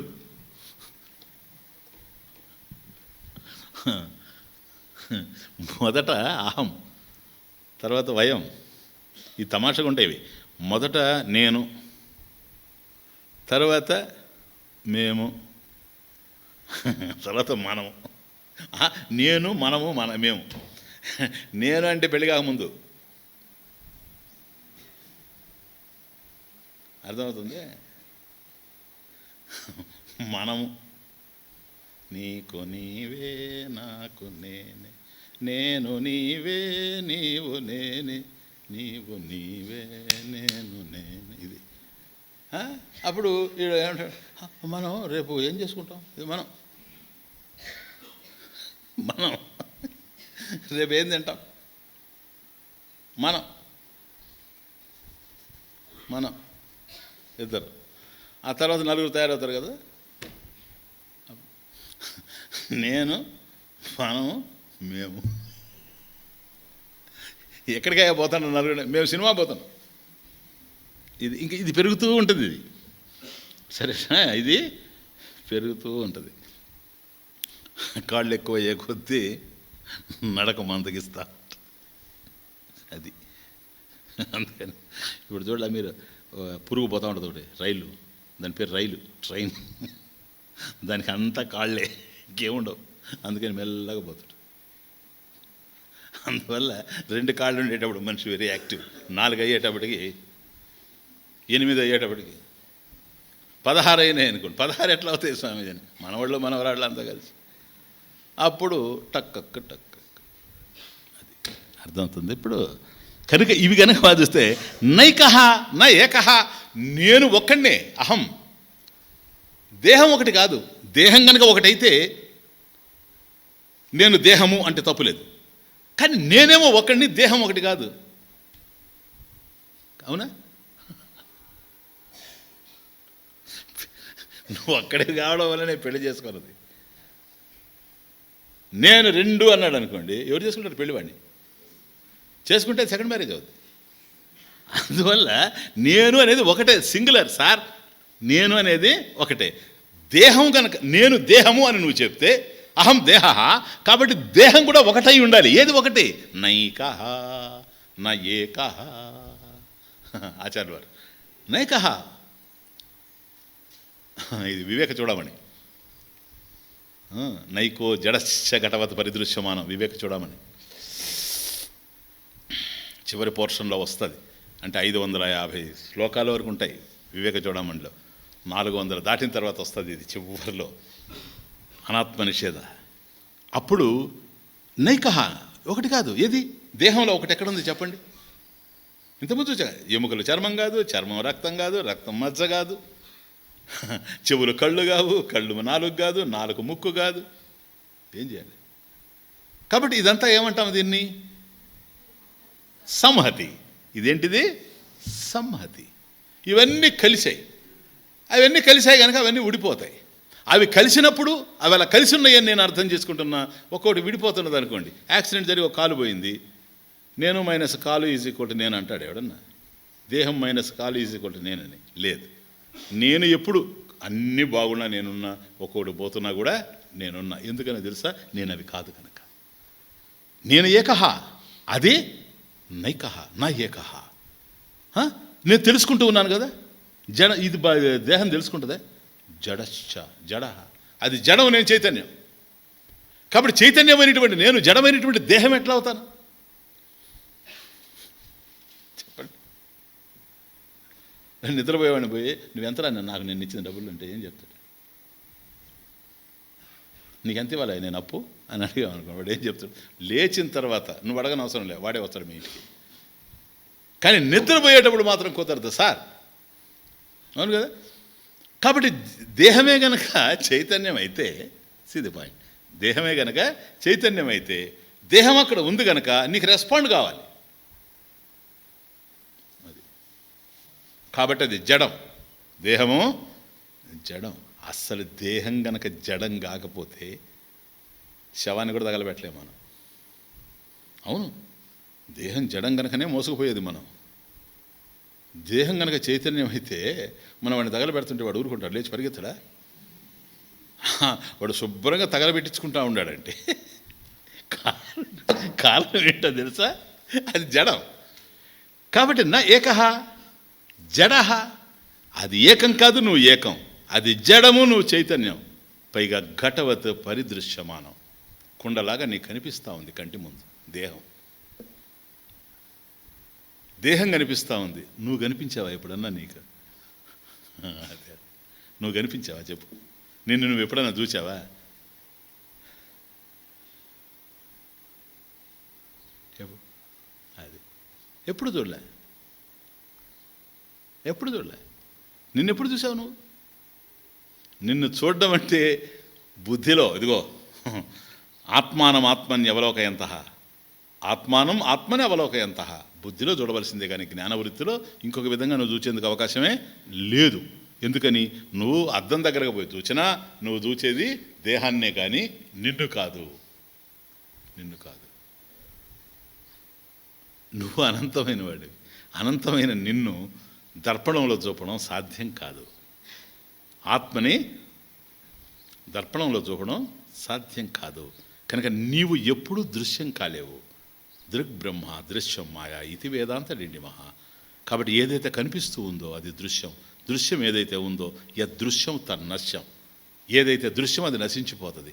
కనుక నీవు కనుక దృశ్యమయ్యేటట్లయితే నువ్వు కూడా నశిస్తావు. నువ్వు నశించేటప్పుడు అనంతం కావు. అనంతమైంది, నశించేందుకు అవకాశం లేదు. కాబట్టి ఘటవత్ పరిదృశ్యమానం దేహం. ఎందుకని నశించిపోద్దా? ఈ లాజిక్ అంతా ఉండాలి మనసులో ఎప్పుడు. ఈ దేహం ఏదైతే ఉందో ఆత్మ ఈ దేహం అయ్యేందుకు అవకాశం లేదు గనక ఇప్పుడు మనం అనుకుంటున్నాం అహం ఆత్మ, దేహ ఆత్మ నభవతి. ఎందుకని? ఘటత్వాత్ కార్యాధివత్, కార్యరూపంలో కనిపిస్తూ ఉంది కనుక, ఘటంలాగా తెలుస్తూ ఉంది కనుక అది అయ్యేందుకు అవకాశం లేదు. ఘటవత్ పరిదృశ్యమానం. దీంట్లో మార్పులు కనపడుతున్నది. అయం దేహ సదా వికారత్వాత్ కదా. ఎప్పుడు వికారత్వాత్, ఎప్పుడు మార్పు చెందుతూ ఉంది దేహం, నిరంతరం మార్పు చెందుతూ ఉంది దేహం. కానీ ఆత్మ భావ వికార వేత్త నోవర్. ఈ దేహంలో వచ్చేటువంటి మార్పులన్నిటి తెలుసుకుంటూ ఉంది ఆత్మ. కాబట్టి అయం దేహ ఆత్మ నభవతి, భావ వికారవేత్త ఆత్మ నభవతి. ఈ దేహం అయ్యేందుకు అవకాశం లేదు. ఎందుకని? దీంట్లో వచ్చేటువంటి మార్పులన్నిటి తెలుసుకుంటూ ఉంది కనుక భావ వికారవేత్త ఆత్మ దేహ కథం భవతి. ఈ మార్పు చెందేటువంటి దేహం ఎట్లా అవుతుంది?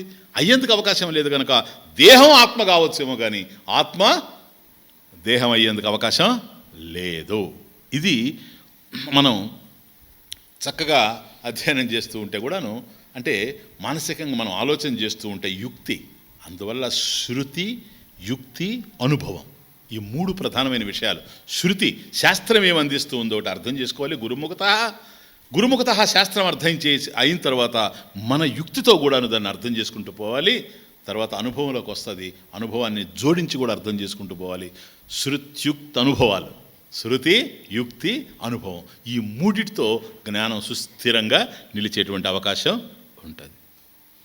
కాబట్టి నీవు ఆత్మవే, అనంతమైనటువంటి ఆత్మవే, నేను దేహము అనేటువంటి తప్పు చేశావు. ఎవరు ఏ తప్పులు చేశారో తెలియదు ఈ ప్రపంచంలో. అందరు చేసిన ఏకైక తప్పు ఏంటంటే తను కాని దానిని తాను అని అనుకోడు. స్టేషన్లో ప్లాట్ఫామ్ మీద ట్రైన్ నిలబడుకుంది పూర్వపు రోజుల్లో. ఇది ప్రారంభోపన్యాసంలో చెప్తూ ఉండేవాడిని నేను. లిసన్, ఒక స్టేషన్లో ప్లాట్ఫామ్ మీదకి వచ్చేస్తుంది, ట్రైన్ నిలబడుకుంది, అందరూ ఎక్కుతూ ఉన్నారు. పూర్వ రోజుల్లో చాలాసేపు ఉండేది, భోజనం కూడా చేసి వచ్చేవాళ్ళు. ఒక కుర్రాడు కూర్చొని ఉన్నాడు, అంతా 20 సంవత్సరాలు ఉంటుంది, పెళ్లి కాల, బెండకాయ అట్లున్నాడు కూర్చొని. వీడికి అన్ని వికారాలు ఉన్నాయి. ఉద్యోగం కోసం తిరుగుతూ ఉండే ఇన్షర్ట్ చేసుకొని. అక్కడ ప్లాట్ఫామ్ మీద ఒక అమ్మాయి కనపడ్డది. ఇప్పటి వరకు చూడలేదు అంత అందాన్ని వీడు, ఇంతవరకు చూడలేదు. అసలు అందం ఇంత అందంగా ఉంటారా అని వాడికి ఆశ్చర్యం అయిపోయింది ఆ అమ్మాయిని చూడ. నిజానికి అట్లాగే ఉంది. ఏదో శాస్త్రంలో వినడమే కానీ రంభ, ఊర్వశి, మేనక, తిలోత్తమని ఇక్కడ ఎవరెవరికైతే ఆ బిరుదులు ఇస్తున్నారో వాళ్ళని చూసిన తర్వాత ఆ పేర్లు మర్చిపోయినారు అందరూ. ఎందుకంటే ఇట్లుంటారా అని. ఇప్పుడు మిస్ యూనివర్స్ని చూస్తే ప్రపంచంలో ఉన్న వాళ్ళందరూ ఆవిడకన్నా బాగానే ఉన్నారు. నాకు అర్థమైనంతవరకు, నేను చూసినంతవరకు, నా కళ్ళ కనిపించినంతవరకు. అందువల్ల ఏమైపోతుందంటే ఒక దశలో వాటికి అర్థాలు పోతాయి. అందువల్ల రంభ, మేనక, ఊర్వశి, తిలోత్తమ ఇవి శాస్త్రాల్లో విన్నాడేమో వాడు, ఎక్కడన్నా పాప పిల్లవాడు ఆ మేస్టాలు చెప్తూ ఉంటే చూచాడు, అబ్బా అమేజింగ్, ఏమి బ్యూటీ, ఎంత చార్మ్, ఆవిడ వచ్చి కొద్దిగా అట్లా అప్పుడు అనుకుంటాడు వీడు. ఆవిడ నిలబడింది అట్లా హ్యాండ్ బ్యాగ్ ఇటు పెట్టుకొని.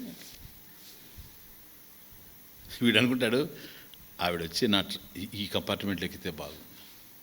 ఎందుకంటే ఆవిడని చూస్తూ ఉంటే ప్రయాణం చేసి ఆవిడ కానీ కనపడతా ఉంది. ఏదో ఒక కంపార్ట్మెంట్లో ఎక్కాలా, నా కంపార్ట్మెంట్లో ఎక్కితే బాగుండే అని వీడు సైడ్ నుంచి చూస్తూ ఉన్నాడు. వీడు అదృష్టం బాగుండి, ఏనండి తర్వాత తెలుస్తుంది అదృష్టం ఏంటో. ఆవిడ ఈ కంపార్ట్మెంట్గా వచ్చి ఈ బోగిలోకే వచ్చింది. చూశాడు, అబ్బా ఈ బోగిలోకే వచ్చింది, కానీ ఇక్కడ చాలా ఖాళీ ఉంది, అక్కడెక్కడో కూర్చోకుండా ఇక్కడెక్కడో కూర్చోకుండా ఇక్కడ కూర్చుంటే నా ఎదురుగా ఇంకా బాగుంటుంది అని. వీడు చెప్పాను కదా అదృష్టం బాగుందని, ఇక్కడికి వచ్చి కూర్చుంది. ఆవిడ చేతిలో బ్యాగ్ ఉంది, ఆ బ్యాగ్ అక్కడ పెట్టింది. ప్లీజ్ చూస్తూ ఉంటారా మళ్ళీ వస్తాను ఇప్పుడు అందమే అనుకున్నాను కానీ మాట ఇంత మనోహరంగా ఉంది. అయ్యో చూస్తుంటానండి, ఇంకొక దాన్ని చూడండి, దాన్ని తప్ప పెట్టండి అక్కడ మీరు. వీడు ఇడియట్ పెట్టింది. ఆవిడ దిగిపోయింది. వీడు ఆ పక్క కూర్చొని చూస్తున్నాడా ఆవిడ ఎక్కడికి పోద్దా ఏమిటని. ఈ లోపల ఇట్లా అంటుంది ఆవిడ. అక్కడ కూడా పోటర్ వస్తున్నాడు, మేస్త్రి. ఒక ఇద్దరు మోసుకొని వస్తున్నారు ఒక బాక్స్ని. ఆ బాక్స్ వస్తాం, అది కొయ్య పెట్టి, ఇప్పుడు మన జాజి కొయ్యలతో పెట్టి చేస్తారు చూడండి, అట్లాంటిది పొడవుగా ఉంది. ఒక 5 అడుగులు ఉంది, ఒక 2 అడుగులు వెడల్పు ఉంది. అది ఎత్తుకొని వస్తాను. అసలు యాక్చువల్గా అయితే దాన్ని ఎక్కడ లగేజ్ బాక్స్లో వేయాల్సింది. అది ఇప్పుడైతే ఎవరు యాక్సెప్ట్ చేయరు. ఆ రోజుల్లో కనుక నేను ఈ కథ చెప్పిన రోజుల్లో అంటే 75 అక్కడ తెస్తే వీడు అనుకుంటున్నాడు మరి ఇదేంటని. మొత్తానికి పట్టింది. ఏది డోర్లో నుంచి లోపలికి పట్టింది. వాళ్ళు తీసుకొని వచ్చారు. ఎక్కడ పెట్టమంటారు అమ్మగారు అంటే ఇదిగో అక్కడ రండి అంటే ఇక్కడ తీసుకొస్తే ఎదురుగా ఉంది కదా, చిన్న బెర్తలాగా ఉంటుంది అనుకోండి. అట్లా కూర్చుంటారు. 4 కూర్చోవచ్చు, ఇక్కడ 4 కూర్చోవచ్చు. ఆ మధ్యలో ఇది పెట్టారు. పెట్టిన తర్వాత ఎట్లుందంటే ఇంకా కాళ్ళు పెట్టుకోవడానికి కూడా పెద్ద ప్లేస్ లేదు, కొద్దిగా అట్లా అడ్జస్ట్ కావాలి. వీడికి అమ్మాయి మీద దృష్టి ఉంది కనుక ఆవిడ అన్నది, ఏమండి మీకు ఏమైనా డిస్కంఫర్ట్? ఏం లేదండి, బాగుంది, కావాల్సిన స్థలం ఉంది కదా, పెట్టుకోండి, ఇంకోటి కూడా తీసుకోండి. ఇంక లేదులేండి, ఉండేది ఒకటేలేండి చాలు. సరే ఇది ఇంకొక 5 నిమిషాల్లో బయలుదేరబోదు ట్రైను. వాళ్ళకంతా వాళ్ళు డబ్బు ఇచ్చేస్తానండి, మీరు కొద్దిగా చూస్తూ ఉంటారు కదా. చూస్తుంటానండి, దీన్ని కూడా చూడండి, దీన్ని ఎవడు ఎత్తుకొని పోతాడు. 4 ఎత్తుకొని వచ్చారు అక్కడి నుంచి. అట్లాగేనండి చూస్తున్నానండి వీడు. సరే ఆవిడ వెళ్ళింది. అప్పుడు అనుకుంటాడు, మళ్ళీ వీడు దిగాలి కదా, ఎక్కడ దిగుతుందో అక్కడ నేను హెల్ప్ చేసి ఎట్లయినా సరే ఆ మనసులోకి దూరాల. కొద్దిసేపటికి విజలు వినపడదు. ఇది మెల్లమెల్ల కదలబడుతుంది. ఈ పక్క నుంచి విజలు వచ్చింది.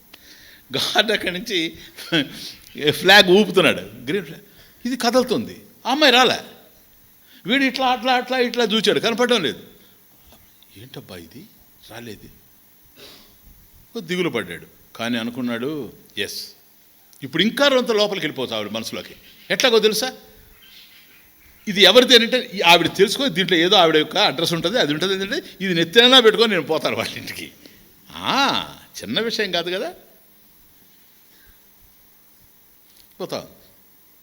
ఇంకా దాంట్లో ఎక్కిన వాళ్ళు ఉన్నారు కొందరు, చివరిలో ఎక్కారు కదా, వాళ్ళంతా వచ్చేసి వాళ్ళ నంబర్లు ఇక్కడ ఉన్నాయి. కూర్చోపోతుంటే ఇది అడ్డం. టీటీఏ తిరుగుతున్నాడు, టికెట్ టికెట్ టికెట్ టికెట్ అని. వాళ్ళు ఇక్కడ కూర్చొని ఎవరిదండి ఇది, హూస్ బాక్స్ ఇస్ ఇట్?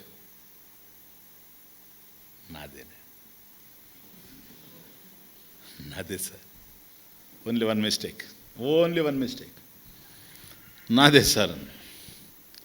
మరి ఇది లగేజ్లో వేయకుండా ఇంకా అందరినీ ప్రాధేయపడతా ఉంటాడు. చిన్న ఏమనుకోబాకండి సార్, టైం లేదు సార్, తొందరగా వచ్చేసాను సార్, అందులో ఎక్కించుకో. కావాలంటే మీరు కాళ్ళు పైన పెట్టుకోండి సార్, వీడిది కాదు కదా చెప్తున్నాడు వాడిని. కాళ్ళు పైన పెట్టుకోండి సార్. ఎక్కడ పెట్టుకుంటావా కాళ్ళు, ఎంతసేపు పెట్టుకుంటాం?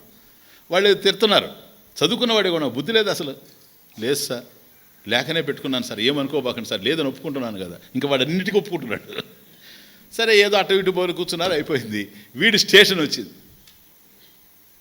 ఈ లోపల టీటీఏ ఒకసారి 2-3 సార్లు అడుగుతున్నాడు, ఏంటయా ఇది ఈ పెట్టి అది ఇదని. ఏం లేదు సార్, తొందరగా వచ్చి. ఏం తొందరగా వచ్చావు, నాన్ సెన్స్, లగేజ్ బాక్స్లో పెట్టాల్సింది ఇక్కడ తీసుకొచ్చి పెట్టావు అని అంటూ, దీంట్లో ఏముందని వీడికేం తెలుసు? ఏం లేవండి. ఇంక వాడికి ఏం చెప్పాలని తెలియక, ఏం లేవు నా బట్టలు అవి. ఏది ఈ బాక్సులో అంటే బూట్లు కూడా ఉన్నాయి సార్, గొడుగు కూడా ఉన్నాయి. ఏంటయ్యా నువ్వు మాట్లాడే మాటలు నాకు అర్థం కావడం లేదు. ఏం లేదు సార్, నేను ఉద్యోగం వచ్చింది సార్, అందుకని పోతున్నాను సార్, అంతా దీంట్లో వేసుకొని పోతా ఉన్నాను సార్. ఎందుకో టీటీఏకి డౌట్ వచ్చింది. నెక్స్ట్ స్టేషన్లో ఆగింది. ఆగతానే టీటీఏ పోయి స్టేషన్ మాస్టర్ చెప్పాడు, ఇదేదో కొద్దిగా డౌట్గా ఉంది సార్, ఏందో విషయం, వీడు ఏమన్నా స్మగ్లరో అదో ఇదో ఏంటో అర్థం కావడం లేదని. నేరుగా వచ్చి కుర్రాడు, రావాయ్ అని పెట్టి కూడా ఎత్తుకొని వచ్చి దించారు. ఇప్పుడు స్టేషన్ మాస్టర్ దగ్గర ఉన్నది పెట్టే, స్టేషన్ మాస్టర్ రూమ్లో పెట్టి ఉన్నది. ఏం చేయాలి, పోలీసులను పిలిపించాను. ఎందుకంటే వీడిని అడిగారు, ఓపెన్ చేయన్నారు. వీడి తింటే కదా కీస్. మొదటే వాళ్ళకి డౌట్గా ఉంది దీంట్లో ఏముందని. దానికి తోడుగా వీడి దగ్గర కీస్ లేవు. కీస్ లేకపోతే మర్చిపోయి వచ్చానండి అన్నాడు. వాళ్ళకి ఇంకా డౌట్ ఎక్కువైపోయింది. సరే పోలీసుని పిలిచారు. పోలీసు కార్పెంటర్ని పిలిపించాడు. ఓపెన్ చేయమన్నారు దాన్ని. అందరికీ ఆశ్చర్యం. ఇదేదో ఉంది, ఏదో ఉంది, దీంట్లో ఏముంటాయి? గోల్డ్ బిస్కెట్స్ ఉంటాయా? ఒకరు ఇంకేమన్నా ఉంటాయా? గంజాయ, మరొకటే ఏదన్నా ఏం చేస్తూ ఉంటాడు వీడు, దీంట్లో ఏం తీసుకెళ్తా ఉన్నాడు? అందరికీ ఆశ్చర్యమే. ఎంత ఆశ్చర్యం తెలుసా? వాళ్ళందరికీ ఎంత ఆశ్చర్యమో వీడికి అంత ఆశ్చర్యం. కారణం వీడికి తెలియదు కదా అందులో ఏముండేది. తీరా తీసి దానిపైన మళ్ళీ ఒక మూత, ఆ మూత తీసి దాని మీద ఒక గుడ్డ, అదంతా తీసేసిన తర్వాత శవం.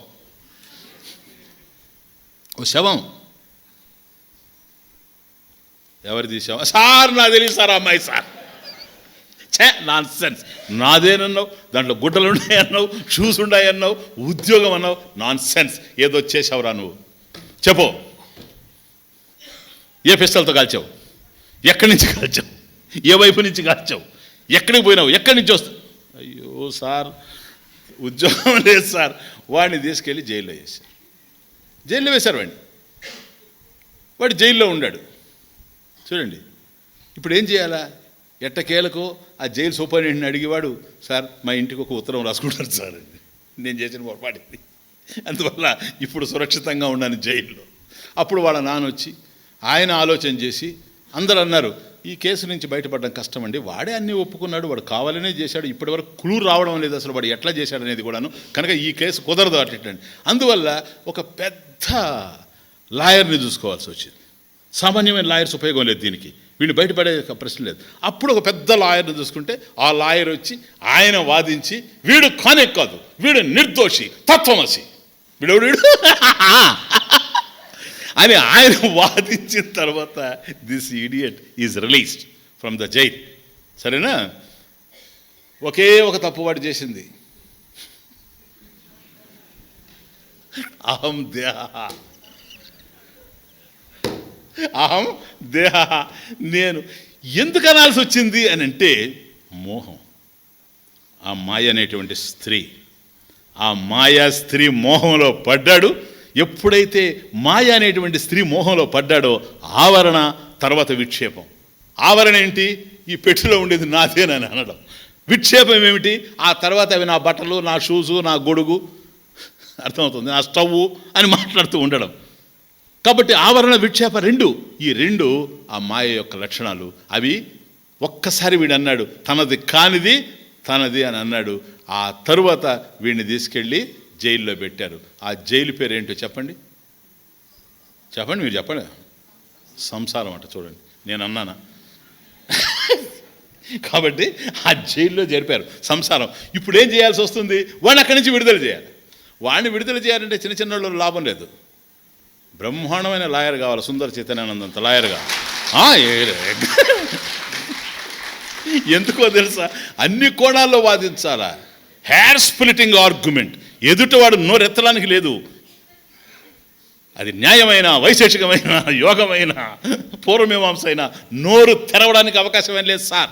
అటువంటి ఆర్గ్యుమెంట్, అర్థమవుతుందా? Hair splitting argument. అది ఇచ్చి వాడిని విడుదల చేయాలా. అది ఆ విధంగా వాదించేటువంటి వాడు, ఆ విధంగా విచారింపజేసేటువంటి వాడు, అటువంటి సద్గురువు మన జీవితంలో ప్రవేశించినప్పుడు మాత్రమే దీని నుంచి విడిపడగలం. కానీ లేకపోతే విడిపడేందుకు అవకాశం లేదు. కనుక దేహాభిమానం పరిహృత్య దూరాత్ ఆత్మానం ఆత్మని అవలోకయంతః బుద్ధౌ అవలోకయంతః జ్ఞానవృత్తి అఖండ బ్రహ్మాకార వృత్తి ఇది. అప్పుడు ఎప్పుడైతే బుద్ధిలో అఖండ బ్రహ్మాకార వృత్తి ఉందో, బ్రహ్మ ఆత్మజ్ఞానం, బ్రహ్మ అభిన్నత్వ విజ్ఞానం భవ మోక్షస్య కారణం. బ్రహ్మ అభిన్నత్వ విజ్ఞానం, అయం ఆత్మ బ్రహ్మ, ఈ ఆత్మయే బ్రహ్మము, బ్రహ్మము కన్నా భిన్నమైనటువంటిది ఆత్మ కాదు అనేటువంటి జ్ఞానం ఏదైతే గురువు ఇస్తున్నాడో, ఇది మోక్షస్య కారణం భవేత్. ఇది భవ మోక్షస్య కారణం. దేహాభిమానం పరిహృత్య దూరాత్ ఆత్మని అవలోకయంతః అహర్నిశం బ్రహ్మణి ఏ రమంతః ఏ కౌపీనవంతః అహర్నిశం అహహ నిశం అంటే రాత్రింబవళ్ళు సదా బ్రహ్మణియే రమంత, బ్రహ్మమునందే రమిస్తూ ఉంటాడు. కౌపీనవంత బ్రహ్మణి రమంత, పరే బ్రహ్మణి రమంత, పరే బ్రహ్మణి రమంత. ఏంటా పరే బ్రహ్మణి? బ్రహ్మాత్మని. పరే బ్రహ్మణి అంటే బ్రహ్మాత్మని, బ్రహ్మాత్మ జ్ఞానం, ఆత్మయే బ్రహ్మము అనే జ్ఞానం, బ్రహ్మాత్మని. దాని యందే రమిస్తూ ఉంటాడు. తత్ ఆత్మన, తదాత్మన యహ తిష్టతి స ముక్త. ఎవడైతే అటువంటి ఆత్మ తానే అని తెలుసుకొని సుస్థిరంగా ఉండాడో, తదాత్మన యహ తిష్టతి సహ జీవన్ముక్త, సహ కౌపీనవంత ఖలు భాగ్యవంత, భాగ్యవంత కౌపీనవంత అపి భాగ్యవంత ఇది. కాబట్టి అహర్నిశం పరే బ్రహ్మణి, అహర్నిశం ఏ సధవ రమంత. కాబట్టి బ్రహ్మజ్ఞాని ఎప్పుడూ అందులోనే రమిస్తూ ఉంటాడు. మనం ప్రయత్నపూర్వకంగా ఎప్పుడూ ఆ బ్రహ్మజ్ఞానంలో ఉండడానికి ప్రయత్నం చేయాలి. ఎందుకో తెలుసా? అహర్నిశం దానిలోనే ఉంటున్నాడంటే కారణం సదా ఉన్నాడు అనుకోండి. సదా బ్రహ్మజ్ఞాని ఏది? భాగ్యవంత జీవన్ముక్త, సదా బ్రహ్మములో రమిస్తున్నాడంటే దాని అర్థం ఏంటి? సదా ఉన్నాడంటే అది పూర్ణస్వరూపం, అదే పూర్ణస్వరూపం, పూర్ణాత్మ, పూర్ణస్వరూపం. జస్ట్ లిసన్ కేర్ఫుల్గా. పూర్ణస్వరూపము అని అన్నప్పుడు పూర్ణమైంది ఏది? అనంతం కదా. పూర్ణం అంటే అనంతం, బాగా లేదు, అనంతం. కాబట్టి పూర్ణమైంది మరొక దాన్ని మీద ఆధారపడి ఉండదు, మరొకరిని ఆశ్రయించుకొని ఉండదు. కాబట్టి ఏది పూర్ణము అంటే తన ఆనందం కోసం మరొక దాన్ని ఆశ్రయించుకోకుండా ఉండేదేదో అదే పూర్ణం, అదే నిన్న మనం చూసినటువంటి ఆనంద స్వరూపం. కాబట్టి కౌపీనవంత వాడు ఎప్పుడూ సదా ఆనందంలో ఉన్నాడు అంటే సదానంద స్వరూపుడుగా ఇంకొక దాని మీద ఆధారపడకుండా ఉన్నాడు. తానే ఆనందం, తనకన్నా అన్యమైనటువంటిది మరొక దాని యందు రుచి లేనటువంటి వాడు, అది పూర్ణ. చాలా ఇంపార్టెంట్ ఇది. ఇప్పుడు సముద్రం ఉంది, ఎగ్జాంపుల్ చూడండి. సముద్రం ఉంది, సముద్రం పూర్ణం, అవునా? పూర్ణం అంటే ఏంటి తెలుసా? సాగరం పూర్ణం, సాగర పూర్ణం, సాగరం పూర్ణంగా ఉంది అంటాం. పూర్ణంగా ఉంది అని అన్నప్పుడు దాంట్లో అన్ని వైపుల నుంచి నదులు వచ్చి కలుస్తూ ఉండినా, లేదు పైనుండి వర్షం పడుతూ ఉండినా, అంత వర్షం పడుతూ కుంభవృష్టి కురుస్తూ ఉండినా, అదంతా సముద్రంలోనే ఆ జలం చేరిపోతూ ఉండినా, అన్ని వైపుల నుంచి కూడా నీరు ప్రవహించి అక్కడికి చేరుతూ ఉండినా, ఈ సముద్రంలో ఏమైనా మార్పు ఉందా? సముద్రం యొక్క పూర్ణత్వం ఈ నీళ్ల మీద ఆధారపడి ఉందా? ఒకవేళ ఆధారపడి ఉందనుకోండి, దాన్ని పూర్ణం అనడానికి అవకాశం లేదు, అనంతం అనడానికి అవకాశం లేదు సముద్రాన్ని. కానీ సముద్రాన్ని మనం అనంతమని ఎందుకు అంటున్నాము అంటే, నీళ్లు వచ్చి కలిసినా, వర్షం పడుతూ ఉండినా, నదులు వాగులు అనేక వైపు నుంచి వచ్చి కలిసిన దాని యొక్క పూర్ణత్వంలో ఏ విధమైనటువంటి మార్పు లేదు. అంటే తన పూర్ణత్వానికి వీటి మీద ఆధారపడి లేదు, ఈ నదుల మీద కానీ వర్షం మీద కానీ దేని మీద ఆధారపడి లేదు, తానే పూర్ణంగా ఉంది. అదే ఒక గుంటను చూచారనుకోండి, మీరు ఒక బావిని చూచారనుకోండి, ఒక నదిని చూచారనుకోండి, లేదా ఒక చెరువుని చూచారనుకోండి. ఒక చెరువుని, ఒక గుంటని, ఒక బావిని అవి చూచినప్పుడు వేరుగా ఉంది పరిస్థితి. ఏంటో తెలుసా? అవి కూడా పూర్ణంగా ఉంటాయి. వర్షాకాలంలో అవి పూర్ణంగా ఉంటాయి, సముద్రం పూర్ణంగా ఉంటుంది. కానీ ఆ కాలం అయిపోయిన తర్వాత, సపోజ్ వేసవికాలం వచ్చిందనుకోండి, వర్షాకాలం పూర్ణంగా మనకు కనిపించేటువంటి ఒక గుంట ఏదైతే ఉందో, అదే బావి ఏదైతే ఉందో కూపం, ఈ కూపం మళ్ళీ మనం వేసవికాలంలో చూసినప్పుడు డ్రై అయిపోయి ఉంటుంది, అక్కడ నీళ్లే ఉండవు. ఒకవేళ కింద నుంచి గనక ఊట ఉండిందనుకోండి, స్ప్రింగ్ ఉండిందనుకోండి, ఊట, దానివల్ల కొంతకాలం కనపడుతుంది పూర్ణంగా, వర్షాలు లేకపోయినా. ఆ తర్వాత కింద ఉండేటువంటి ఆ స్ప్రింగ్ ఏదైతే ఉందో, ఆ ఊట ఏదైతే ఉందో, చలమ, అది కూడాను ఎండిపోయిందనుకోండి, అప్పుడు ఇది పూర్ణంగా మనకు కనిపించే అవకాశం లేదు. అట్లా కాకుండా తనలో ఏ విధమైనటువంటి మార్పు ఉండదు. ఒక 7 సంవత్సరాలు వర్షాలే పడకుండా ఉంటే, నదులు ఏవి వచ్చి కలవకపోయినా సముద్రం పూర్ణంగానే ఉంటుంది. వర్షాలే పడకపోయినా పూర్ణంగా ఉంటుంది. నదులు వచ్చి కలవకపోయినా పూర్ణంగానే ఉంటుంది. సూర్యరశ్మికి తనలో ఉండేటువంటి నీరు ఆవిరవుతూ ఉన్నా కూడా తను పూర్ణంగానే ఉంటుంది. కాబట్టి తన నుంచి పోయేది లేదు, తనకు వచ్చేది లేదు. కేవలం తన పూర్ణత్వం, సాగర పూర్ణత్వం తన మీదనే ఆధారపడింది. వాడు బ్రహ్మజ్ఞాని. కాబట్టి అప్పుడప్పుడు ఆనందాన్ని పొందేటువంటి వాడు ఈ బావుల్లాగా, చెరువుల్లాగా ఒకప్పుడు పూర్ణంగా ఉండే, ఒకప్పుడు శూన్యంగా ఉంటాడు. ఒకప్పుడు ఆనందంగా ఉండి ఒకప్పుడు దుఃఖంతో ఉంటాడు. కానీ బ్రహ్మజ్ఞానం కలిగినటువంటి వాడు సాగరంలాగా నిత్యపూర్ణుడై ఉంటాడు, నిరంతరం పూర్ణుడుగా ఉంటాడు. వాడి పూర్ణత్వం పెంచేవాళ్ళు లేరు, తగ్గించేవాళ్ళు లేరు. ఎందుకని? అది మరొక దాని మీద ఆధారపడి ఉండేది కాదు, మరొకరిని ఆశ్రయించుకొని ఉండేది కాదు. తన పూర్ణత్వం తన మీదనే ఆధారపడి ఉంది. వాడు నవ్వచ్చు, మరీ వికటాటహాసం చేయొచ్చు, లేదా ప్రశాంతంగా మౌనంగా ఉండొచ్చు. వాడు మాట్లాడచ్చు, మాట్లాడకుండా ఉండొచ్చు. వాడు అందమైన బట్టలు వేసుకోవచ్చు, కౌపీనవంతగా ఉండొచ్చు. అందువల్ల అపి కౌపీనవంత అపి. ఇలా ఉంటే జ్ఞాని అని చెప్పడానికి లేదు. అందువల్ల కౌపీనవంత అపి అయినప్పటికి కూడాను అని అనడం వల్ల కారణం అదే. ఎందుకని? తన యొక్క పూర్ణత్వాన్ని తన మీదనే ఆధారపడింది, వీటి మీద మాత్రం కాదు. దేహమే తాను కానప్పుడు దేహం మీద ఉండేటువంటి బట్టలను బట్టి అతన్ని ఎట్లా మనం నిర్ణయం చేస్తాం? సీది. కాబట్టి సముద్రం ఏది? సముద్రం తన పూర్ణత్వానికి మరొక దాని మీద ఆధారపడకుండా ఉండేది సముద్రం. అంతేగాని సముద్రం ఒకప్పుడు అలా అలా అలా అలా మెల్లమెల్లగా అలలు కదులుతూ ఉండొచ్చు. సముద్రంలో ఒకప్పుడు బ్రహ్మాండంగా కెరటాలు విజృంభించవచ్చు. ఒకప్పుడు సముద్రం ప్రశాంతంగా కనిపించవచ్చు. ప్రశాంతంగా కనిపించిన అది సముద్రమే. మెల్లమెల్లగా అలలు కదిలిన అది సముద్రమే. భయంకరంగా కెరటాలు విజృంభించిన అది సముద్రమే. మెల్లగా నవ్వాడు అనుకోండి, మందహాసం, బ్రహ్మజ్ఞాని. హాహాహా అన్నాడు అనుకోండి, బ్రహ్మజ్ఞాని. ప్రశాంతంగా రమణలాగా ఉన్నాడు అనుకోండి, బ్రహ్మజ్ఞాని. అలా నవ్వితే బ్రహ్మజ్ఞానే, ఇలా మాట్లాడకుండా ఉంటే బ్రహ్మజ్ఞానే, అలా గ్రంథాలు రాస్తే బ్రహ్మజ్ఞానే, ఇలా రాయకుండా ఉంటే బ్రహ్మజ్ఞానే. ఇవి ఏవి కావు. బ్రహ్మజ్ఞాని ఏదైనా చేయొచ్చు.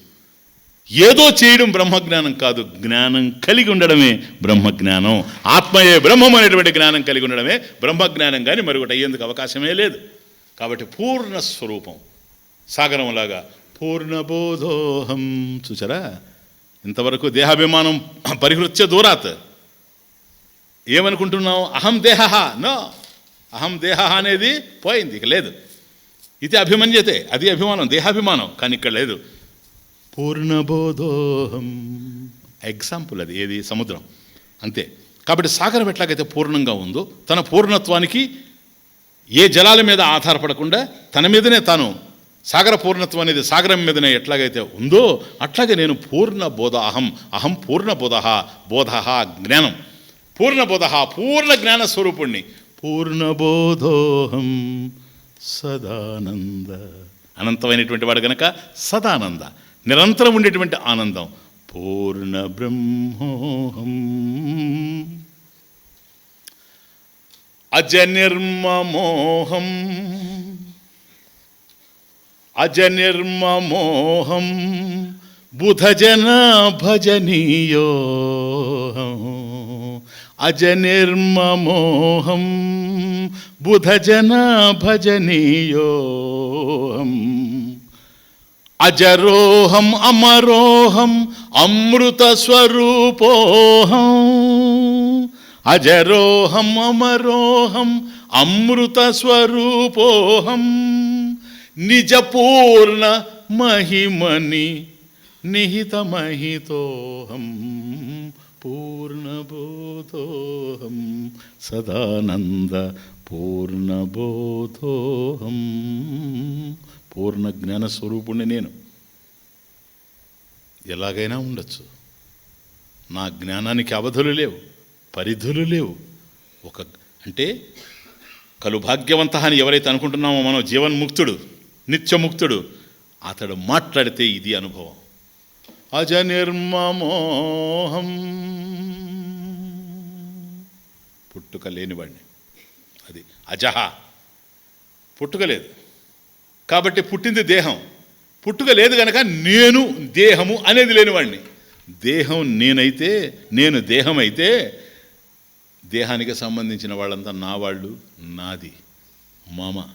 అహం కదిలితే మమ, నా.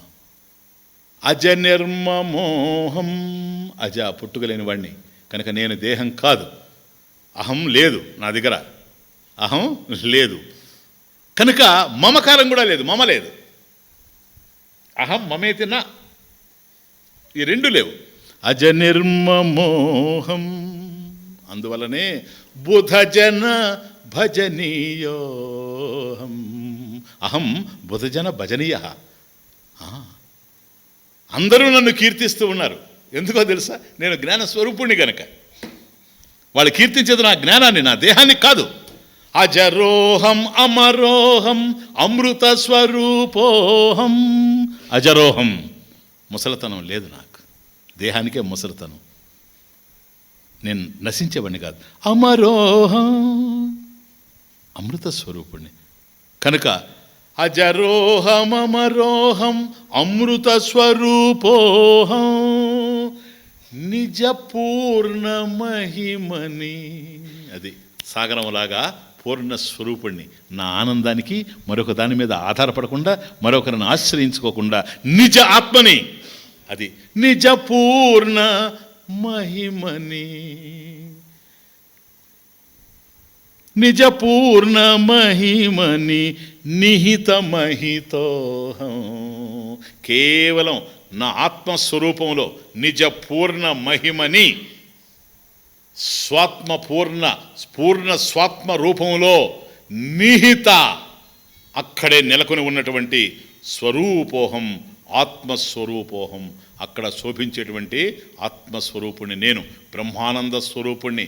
కాబట్టి కేవలం ఆత్మానందంలో ఉండేటువంటి వాడిని, నిరంతరం ఆనంద స్వరూపంగా ఉండేటువంటి వాడిని. నా ప్రజ్ఞ యస్య ప్రజ్ఞ స్థితా భవేత్, నిరంతరం ఉండేటువంటిది. నా ప్రజ్ఞలో ఏ విధమైనటువంటి మార్పు ఉండదు. అవికార్య సత్తా స్వరూపం.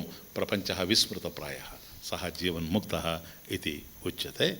కనుక తదాత్మన యః తిష్టతి స ముక్త భాగ్యవంత, కౌపీనవంత అపి భాగ్యవంత. ఓం పూర్ణమదః పూర్ణమిదం పూర్ణాత్ పూర్ణముదచ్యతే పూర్ణస్య పూర్ణమాదాయ పూర్ణమేవావశిష్యతే. ఓం శాంతి శాంతి.